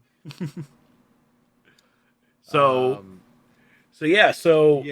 Watch Dogs Legion, Rainbow Six Quarantine, and God and Monsters have been delayed to the fiscal year of 2020 and 2021, which runs from April 1st, 2020 to March 31st, 2021. Yeah, dude. You know why? Because Breakpoint was fucking garbage and got pushed out way too fast. Yep. Like when you go from like a masterpiece like fucking Wildlands, which was probably the best Ghost Recon they've ever put out, and then put out fucking Breakpoint, which was trash. I just watched it a few times and was like, are you fucking kidding me? I watched Arwen play the beta and I was like, you gotta be shitting me. I was like, oh, but it's the beta. And then it launched and it's like it's terrible. And so they're like, oh boy. Oh man. And let's also understand this. First off, your in-game cinematic has the Punisher. The Punisher is your villain for this game. And all their development money went to Johnny Boy. That was it. But the marketing to play this game, you get fucking, who is that? Lil Wayne? Yeah, like why? It's like play with Lil Wayne and play with Lil Wayne in Ghost Recon Breakpoint. What? Where? No. Aaron said what beta did I play? The Breakpoint beta, right? Oh, Goose Point? No, that's not. No, not that one. Carlin said, "Why is Trek so loud and Stevie so quiet?" Wow, generally it's the other way around. I don't know. Normally it is. I don't know why that is. Really quiet. And no one has said a thing. Or she's trying to play us. Nope. Actually, I think it might be me. I think my system might be really bad. That's a little weird because yours is not coming up properly. You can give me a test. Oh, right. My bad. Test. Hello, everybody. This is Stevie B giving Trex the test. Yeah, that is weird. It's pulling from the wrong mixer. Okay. But that is sure enough. Ghost Recon Breakpoint has not met the bill, and at the same time, Division 2 has not either. Which, to be fair, Division 2, I think, is also on the same aspect of not failure, but the same sentiment as the first Division. I don't think that it, got better or worse. It might be on the same outline. Because even for their notes, which they even mention Division 2, it was let's see here. These adjustments reflect the delays and a sharp downward revision in the revenues expected from Ghost Recon Breakpoint and to a lesser extent Division 2. We have not capitalized on the potential of our latest two AAA releases. For Ghost Recon Breakpoint, while the game's quality appeared on track based on E3, Gamescom previews, and our latest internal playtests, critical reception and sales during the game's first weeks were very disappointing. As we have done with past titles, we will continue to support the game and listen to the community in order to deliver the necessary improvements. Yep. Colin said Trex is trying to upstage Stevie. He can try. Aaron said, sorry, Breakpoint is supposedly Wildlands 2, but they just executed it in a way it's Division ruined. Oh, it's Division ruined. I swear, fix that shit. Yeah, I saw that too. Like the gunplay was like the Division. Like, what's that? That's not Ghost Recon, man. Like, and I'm not trying to shit on Division's gun collecting and stuff. Like, I do like that, but that's not what you expect out of a Ghost Recon game. No, Ghost Recon Breakpoint, they were trying to capitalize on the multiplayer aspect, and as we've found the term for it, hub-based MMO aspect with Ghost Recon. That's the direction that they were going with. That lives in a Division 2 world. But even if Division 2 is also a Ghost Recon, or I'm sorry, that's Tom Clancy. No, it's still a Tom Clancy game, but Ghost Recon is its own version. That is Right, not. you can't. No. They all have their own things, man. Don't do that. Like Rainbow Six is its own thing. Like Ghost Recon is its own thing. Division, they developed that. It's its own thing. Like, stop trying to do that. Like, don't. It's your fucking games. Like, why are you trying to make the same exact game over again? Different setting. Doesn't make any fucking sense. Like, stop it, Ubisoft. People have cracked jokes on you about that. Carson said, didn't lots of people say Division 2 was really good? It was really good. I just don't think it sold as well. Sold as well as they expected. Like, Correct. I'm a cynic, but I played Division 2 and really liked it. I thought it was well done. Arwen said even that Alpha Breakpoint forum was bombarded with what in the shit? Yeah, I mean, Yeah. I played Ghost Recon was very good. Division 2 was very good, I thought. But from what I just saw at Breakpoint, I was like, I'm not even going to waste my money on that. And I like the Arwen said story. I like the story for Breakpoint. Bringing in the Punisher. Sorry, I know it's John, right? John Berthel. I can't ever say it right. Neither can I. Yes. Johnny Boy. We can go with that. Yeah. The story with Johnny Boy and the fact that the Ghost Recon Breakpoint was it features this entire island. These are former Ghost Recon soldiers turned bad, so like they know your thing. I was really expecting some hardcore AI in that aspect, like okay, they know our shit, and the story looked really good. But when you get down to the brass tacks of the play style, you're going right into this is Division 3. Yeah. Aaron said the way Wildlands played was the same as Borderlands. Toad's playable single player and multiplayer was perfect. It's very like it had drop in, drop out. You're right. It was perfect. Aaron said, "Here comes the Breakpoint. Woohoo! Division." That's right. Kirsten asked, "Do you think players were burned from the first Division and just not buy it?" Now, to be fair, the first Division launched. To be fair, the first Division launched very badly, but it definitely got way better. It's one of those games where like we get it's broken. I'm not abandoned it. We're going to fix it. And Ubisoft did do a good job of fixing it. And when the Division 2 came out, it came out to good reviews. It did. It came out to lots of praise. Enough praise for me to buy it. Because I was in the burned Division 1 fence myself. But it came out. I really enjoyed it. I thought it was great.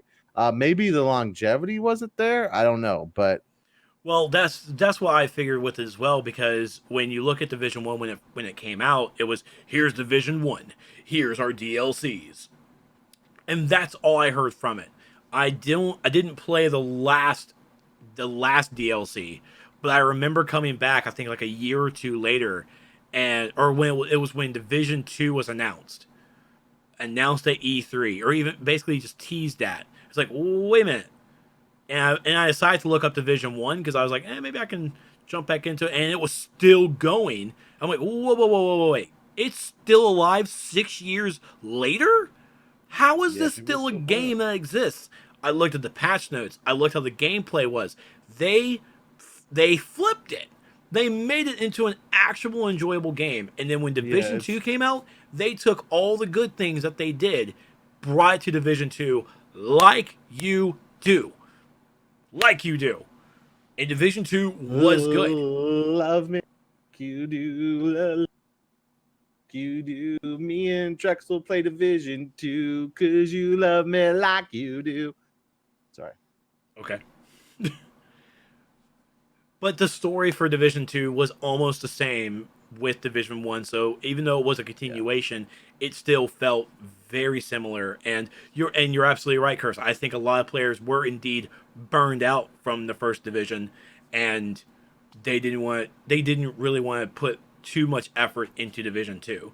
But I mean the raid scenes I watched the raids get done, and it's almost on the same level of enjoyment that I do when I watch a Destiny 2 raid. That these guys are in there for like 6 hours trying to push through, changing every little bit of thing, trying to find those little quote unquote cheat ways to beat that they're putting their gear on and trying to get by with stuff. But Yeah, Division 2 definitely came out pretty strong, and at this moment, it's definitely drifting off. As Ubisoft here explains, it definitely didn't hit the sales that it wanted to. But I'm hopefully don't it doesn't seem like it's too big of a failure. But Ghost Recon Breakpoint, they went to left field with it. That was way too different from coming from Wildlands. Speaking of Breakpoint, Arlen said even the fucking story bothered me so much. The AI guys you were playing in Wildlands, they fucking killed me in the story to force you to play the others. It's true. Like, I got fucking wrecked in Wildlands on the regular. And from what I saw when I was watching streamers play, it seemed like every house was just shaped a little differently, but all the same. What's the word I'm looking for? Interior? All the same. Yeah, like all the same. Like item code. I don't know what the gaming term is, but like all the same thing. It's like when Dragon Age 2 came out, everybody was like every fucking dungeon is the same. It's just mapped a little differently. It was like the same thing with this. Okay. I know what you're talking about. But yeah, Ubisoft has pushed back 3 hot games that are definitely on the hotness, and let's also not forget, where the fuck is Skull and Bones? Where is it? Where's my pirate shit? Oh, that ain't coming from. If they keep pushing this shit back, that ain't coming. We have no information on Skull and Bones right now, and I remember I signed up for that beta, supposed to get that shit January, and they pushed it back, and it's like no words. Bro, you ain't seeing that shit until next gen. I guarantee it. Would not surprise me if E3 next year it's like, check out the Xbox Scarlet launch game, Skull and Bones. No! Oh, Jesus God, no! You're like Wayne going to all the wrong wrong churches in Wayne's World. Oh, Jesus God, no! Ah! Oh, sorry. Sorry, I fucking love Wayne's World. Me too. So, Watchdog Legions, God and Monsters, and Rainbow Six Quarantine all pushed back to next year, sometime after spring, maybe some summer, possibly fall, all the way around and back into spring of even the following year. So, we'll keep an eye out and see what's going on, because Watchdog Legions is also is a game on my wish list. Like, let's do it. God and Monsters still need a little bit more information on, and Rainbow Six Quarantine being a 3-person game, I didn't play any other Rainbow Six games. And Chris the Dancing Asian, you can go to hell. I'm still not gonna play. Come on, man. Come on, man. Don't do Chris like that. Oh, Arwen. Arwen. No. Oh God, quarantine, capital R. Oh wait, that's resistant. Which, by the way, Shots fired. I still don't know how I'm going to be able to play the final version of this game. Did I tell? I talked about this, right? I talked about the thing I filled out after. Tell you about that? Yeah. About how they were like, cool. We don't know how we're releasing this yet, but thanks for playing the closed beta. I was like, you sons of bitches. And that's how you get information. Fuck you, true. Steam Early Access. It's very true. That's very accurate. But a lot, there's everybody's still screaming that it's like RE3 remakes multiplayer, but I'm not convinced. And they don't want to announce the RE3 remake yet, but I'm still not convinced.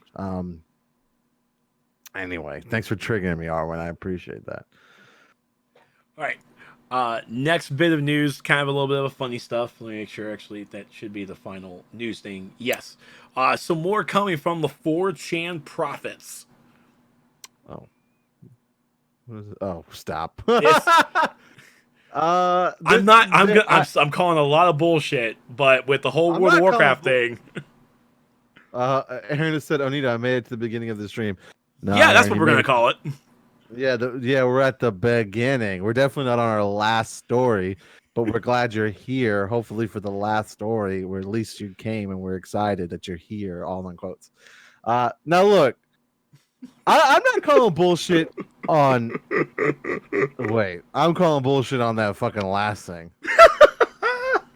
They can't be serious with that fucking. You have that? You have that up? I have it up. Okay. It's all up. right. Do you mind? Okay. Do you mind? Do you mind if I do this one? Go right ahead. Okay. Direct on November 6th, 5 p.m. Eastern. That's not surprising. Like Nintendo Directs happen randomly all the time. Terry releases with the Direct. I don't know what the fuck Terry is. What is Terry? Is Terry like a guy? Like you're gonna get like Terry is like, hey guys, I'm here for everybody. Like I don't. I mean, is that Bowser? Is that Bowser's last name? Because I don't remember him having a first. No, his last name is Bowser. Right, but I never knew he had a first name. No one knows his first name. We all remember him as Bowser. Oh, dude. Okay. Doomslayer is CP5 released in January. Trailer is tied into Kid Icarus internal and original outfit alts. What the fuck is Doomslayer? What is CP5? I don't know what any of this means. What are the second and third thing even mean? Oh, Terry Bogard. Terry Bogard from King of Fighters is the new character coming for Smash. That's Terry. Oh, thank you, Arlen. Okay, thank you. okay. Actually, no, I apologize. I gotta do it right. Terry Bogard. Sorry. No, you. That's that weeb shit. No, you can't. This is what I know. Put it in reverse, Terry. Put it in reverse, Terry. Terry, put it in reverse. Oh God. Oh shit! I almost spit. All right. Doomslayer is CP5. Doomslayer is no, it's no, maybe Doomslayer is no, I'm thinking of the Overwatch character Doomhand or something. But I don't know what Doomslayer is CP5. I don't know.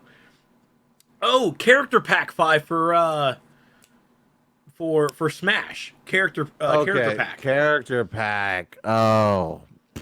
We're done. What the fuck is Doomslayer?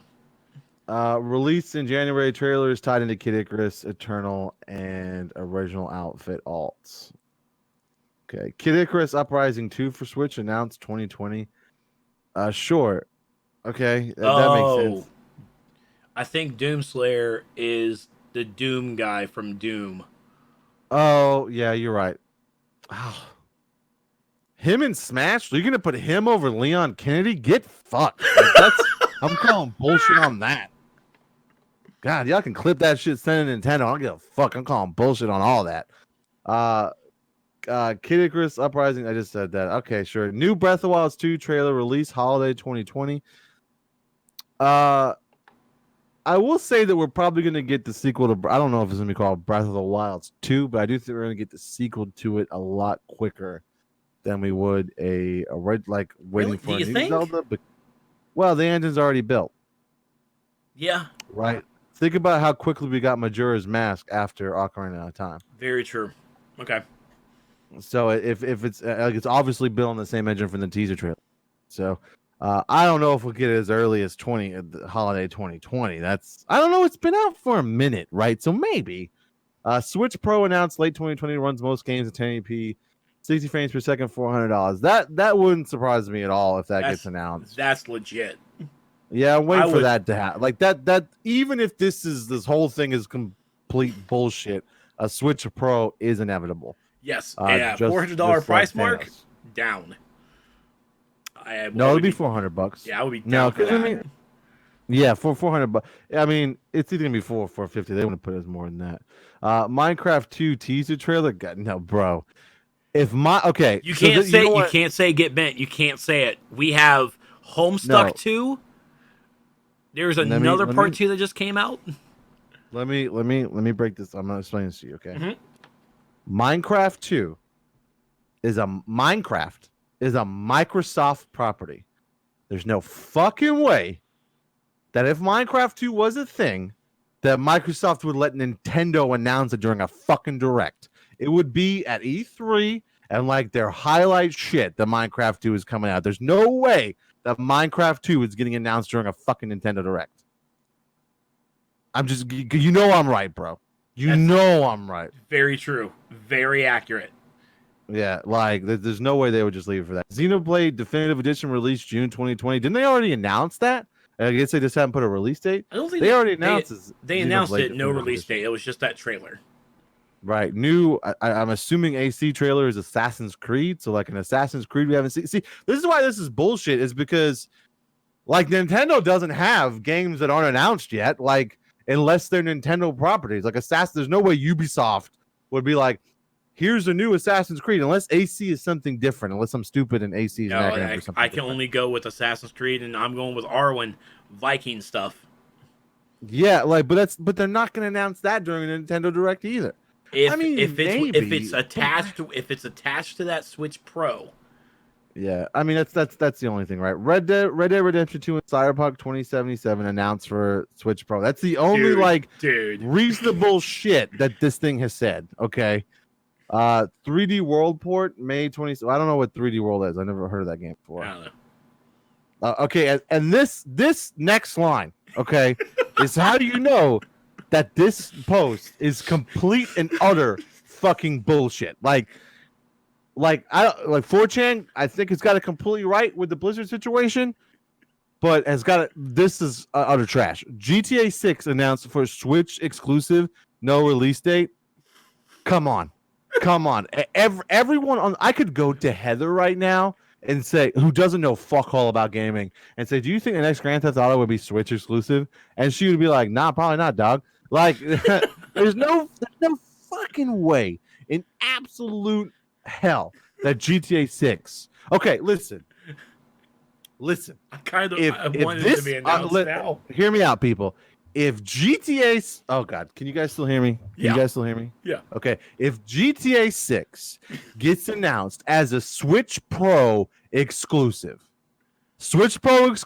not coming out on the Switch Pro. Get ready to clip. As a Switch Pro exclusive, I will wax my eyebrows off of my face on stream.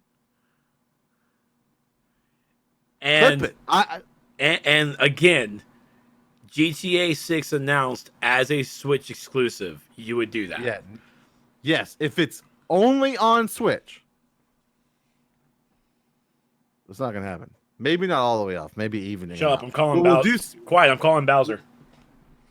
We'll fuck you. We'll do some eyebrow, maybe not completely off my face, because I have a job where like my face matters. No, it doesn't. You work behind the computer.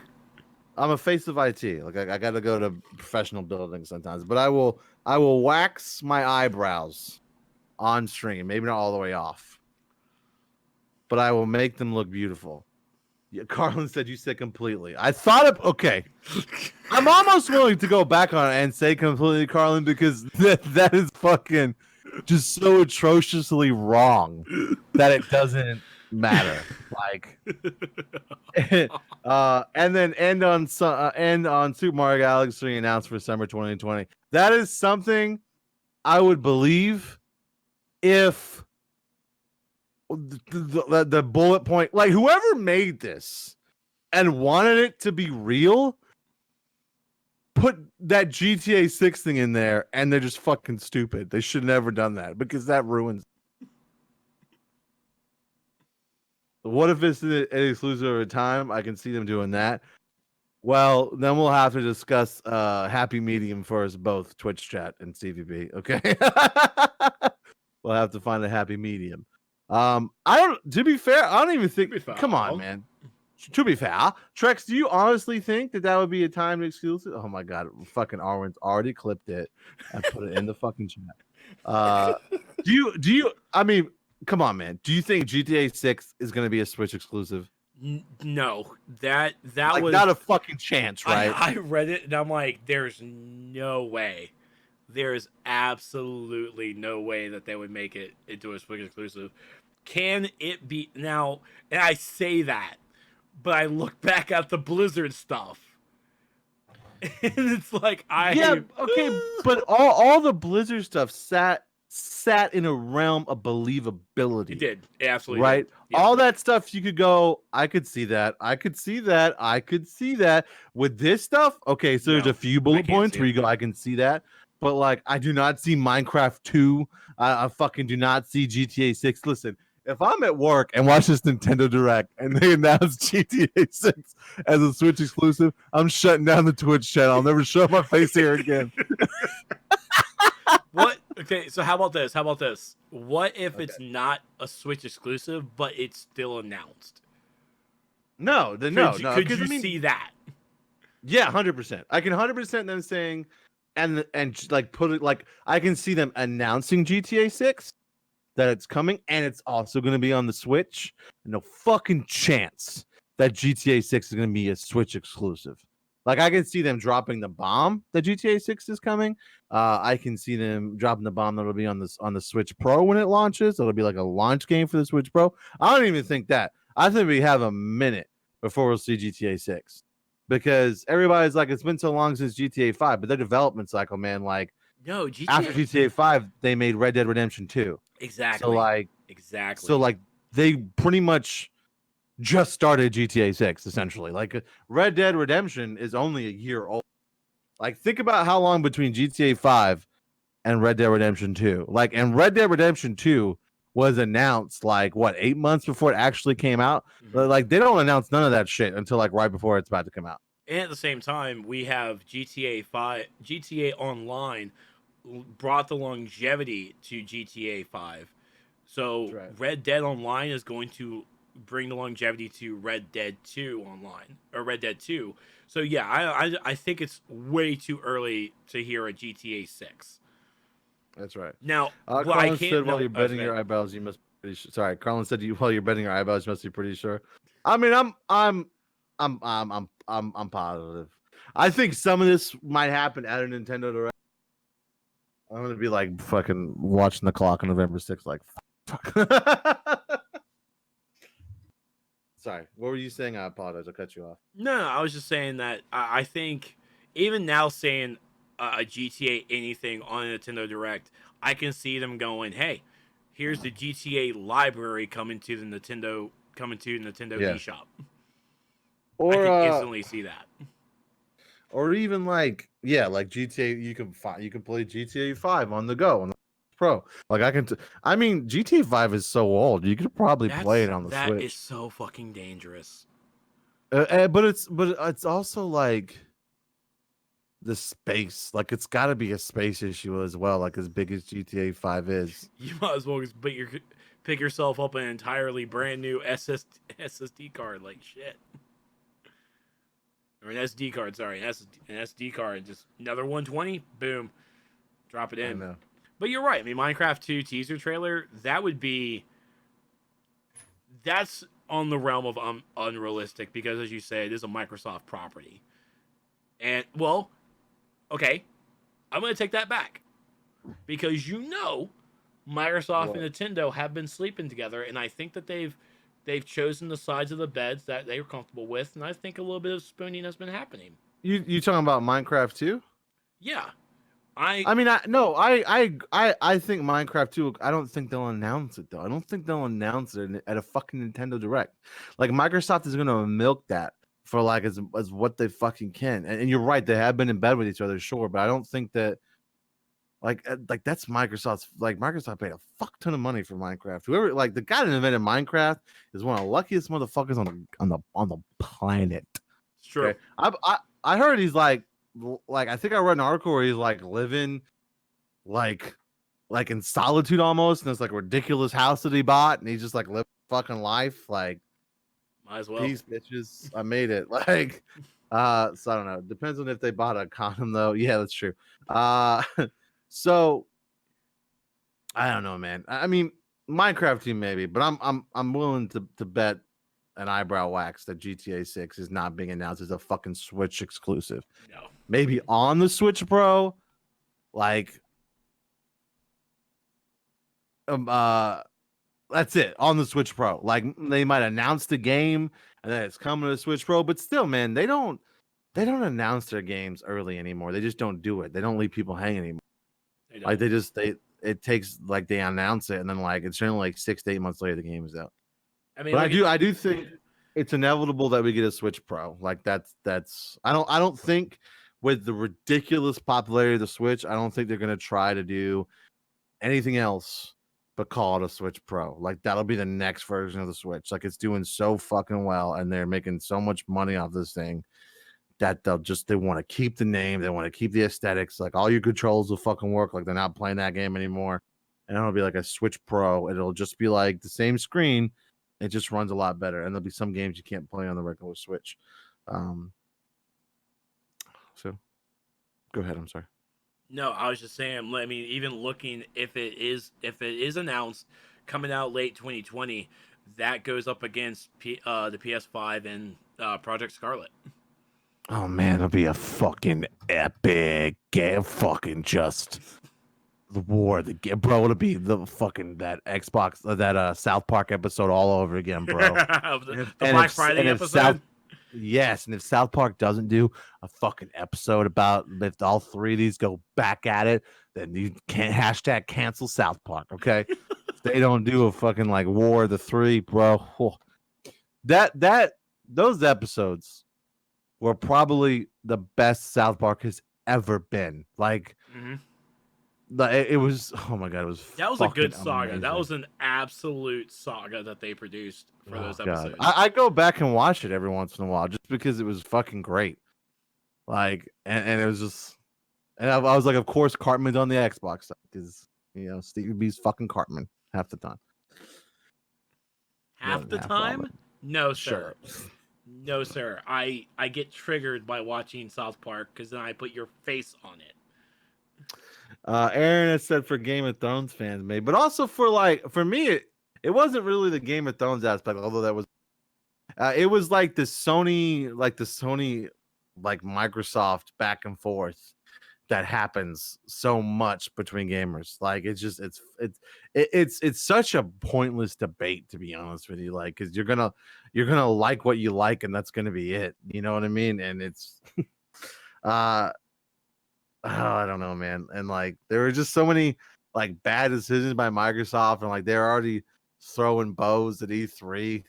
Like Sony was fucked up with that whole like, and this is how you fucking trade games with Sony. I was like, you sons of bitches, man. y'all going for the low blow. Y'all some assholes. Well, I mean, also remember that guy. I can't remember his name now because it's off the top of my head. But we reported that he's left the company. So like who's your guy in Xbox? I don't know. God, Peter? Is it Peter? No. I know. All I know is good old Larry. Larry. I know that's who I. Phil Spencer. Phil Spencer. Yes, you still have Phil Spencer rocking it out. He's selling it. Aaron said I would have thought Stevie Weave's favorite was Princess Kenny. Well, Princess Kenny was part of that whole story. Like that's what made it so good. Is all the different aspects they brought in. Princess Kenny. That was what was so good. Is because Princess Kenny was part of it. Oh man, now I want to go back and play like the first South Park game, dude. Like, oh my god. Oh boy, those South Park games are fucking gold. You know, I never played the DLC of the second one. Really? We both got the yeah. I never great. played it. Well, the first one's not, but the Casa Linda, that was good shit. That was good shit. I need to go back and play them. I haven't done that. That was fucking like they made stellar games. Which, by the way, done by Obsidian, who also did a little game you're playing right now called Overwatch. That's right. Princess Kenny. I'm sorry. All right, are we good here, boys? But that's it. That's all I got. That was our fun topic, I guess. Yeah, I guess. All right, so here we are at the end, and if you're still here and you're watching on YouTube, what are you doing? Come watch us Monday nights at twitch.tv/Nerds of the Apocalypse. We're streaming every Monday night. It used to be Wednesdays. So I'm going to give, or excuse me, it used to be Tuesdays. I've said that twice now. So we're going to give you people on YouTube a pass this week. We'll give you a pass, but you can watch this live every Monday night and join in on the conversation. You've watched us all. Include the chat during this conversation. And we try to do it as much as we possibly can. Sometimes Trex won't shut the fuck up, but most of the time we include the chat. So stop what you're doing and go follow the channel and come back to twitch.tv/nerdsoftheapocalypse and come watch us live Monday nights at 9:30 p.m. Eastern. Yeah. All right. So where are we located? Social media wise, I'm of course at StevieB5986 on Twitter. The group Twitter is at Nerds of the APOC. We do announcements and sometimes share some things that we're on Facebook. There's a lot of stuff that we share on Facebook for funsies. Nerds of the Apocalypse. You just gotta search Facebook for that and just give us a follow there. I put on the Twitter and the Facebook every week. I try to put out 1 or 2 clips that I edit from the channel to just have some fun with. There's the little quick edits I do, about 2-3 minutes, sometimes a little less, just for fun. They're fun little videos, and I have a lot of fun doing them. So you can check those out if you follow us on Facebook or the Twitters, and we're also on Instagram. I've also put them on Instagram as well. So if you want to come by the Instagram at Nerds of the APOC on Instagram. And Ari is going to a con this weekend, and she sometimes posts up pictures when she's at cons on the Instagram. So that's a lot of fun. So she might be going live on Friday from the con too. So we haven't 100% solidified that yet. So just check the Discord and check back with us later on in the week so we can do it. She's like, I really want to do it, but there's a lot of drinking. Still didn't see the problem. Like, still awesome to stream that. So we'll see what happens on Friday night. So Friday night stream is going to be a little different probably. If it's not, then it'll just be me hanging out probably with Showtime because our buddy Eric is in town. And so I might do an IRL stream with the two of them and talking shit about when we were kids. So we'll see. So I got a backup plan. I got a backup plan for the backup plan for the backup plan. So Trex, where can we find your bitch ass? You can find me over on the Twitters at ThisTrex and on twitch.tv/TrexLight. You can also find me over on Letterkenny TV Live. I'm joking. My fucking god. But seriously, if you guys have Hulu, watch Letterkenny. It's really fun. It's so good. It's really it's. As soon as I'm done here, I'm gonna go watch Letterkenny. No, I'm not on Mixer yet. No, not yet. I have it, but I just haven't actually done a little bit more. I got to do a little more research onto it. But yeah, I mean, I'm also on the Facebooks too, facebook.com/TrexLight. But whatever. Whatever. But I'm making highlights of my gameplay over on my Twitch channel for the Outer Worlds. So if you guys actually want to go watch that stuff, I'll be posting it starting tomorrow. I'm pushing everything tonight over onto my YouTube channel, so you guys can either go to my Twitch channel or go to youtube.com/TrexLight to catch the highlights of the streams. There you go. And don't forget, in case you don't know, we Tuesday, Wednesday, and Friday night. We do at 9:30 p.m. Eastern. We do sometimes do Thursdays or weekend streams, but we're guaranteed to be here those 4 days. Just hit us up on the Discord, and we post every time we go live. So if we do go live at a random night, you'll get notified because we at everyone. So you get a little ding, a little notification in your Discord that we're going live. Yeah. All right, so we good? That's it. You guys take care. We'll see you guys next week for more Game Report as we recap the Nintendo Direct and BlizzCon. Look, that Nintendo Direct. No, I'm sorry, not next week. Next week it's definitely gonna be BlizzCon. Yes. The week after will be Nintendo Direct. Oh God! I mean, well, first off, we don't even know if that's actually a thing that's gonna happen. Oh, I fucked it up. I tried to put the Discord in the chat and it didn't work. There you go. All right, perfect. All right, we love you guys. I'm of course a Stevie B, and that beautiful mocha next to me is Trix. It was great hanging out with you. We're Nerds of the Apocalypse, and we're out. See you guys later. I actually changed the ending. What'd you change it to? Oh, I can't wait to see. Oh, look at you doing shit. It's not like a blank space anymore. It was funnier before. I'm proud of you. You put the Twitter thing, you put the Twitch thing, which was good because of if you're watching on YouTube, you made it this far, you can see the link right there. You missed it. Yeah. Awesome. Look at you. I'm looking at this meme that it's two guys arguing about disk space where Destiny 2, I require 105 gigs of space. Red Dead Redemption 2, that's nothing. I take a whole 150 gigs. Amateurs. What was that, punk? Call of Duty Modern Warfare, 175 gigs. And then right below it, it's Ark Survival Evolved, 230 gigs. Oh my god. Good lord, that thing is huge. That's hopefully what she said. Damn, yeah, I mean, if you're lucky, that's what she said. But not to you, to her friends. That's how you know, okay? Like, she just stays silent and awe with you, but she went back to her friends. And Like, that's never happened to me. Oh my god. I know. That's never happened to me. I get a meh, that'll do. That's what I get. Like, that's a baby maker. That'll get the job done, I guess. So when are you gonna play Outer World? Tomorrow night I'm streaming, I think. Okay. I think I'm gonna stream it, and Ari's gonna be in chat and help me make stupid decisions. I'm telling you, man, you want to make stupid decisions, pull out a D20. Pull out a D20. Maybe I got them all over the place. So Yeah, I had to use a D8, a D20, and a D4. Those are the 3 dice I had to use to make decisions. I'm not using it for dialogue. That would be too crazy and shit.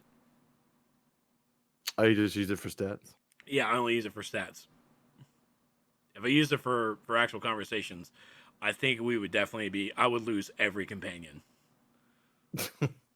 Well, that's what I'm afraid to hand over the hand over the dialogue to the chat, because I feel like the same thing would happen with me. But I'm gonna let it go down. I think that'd be fun.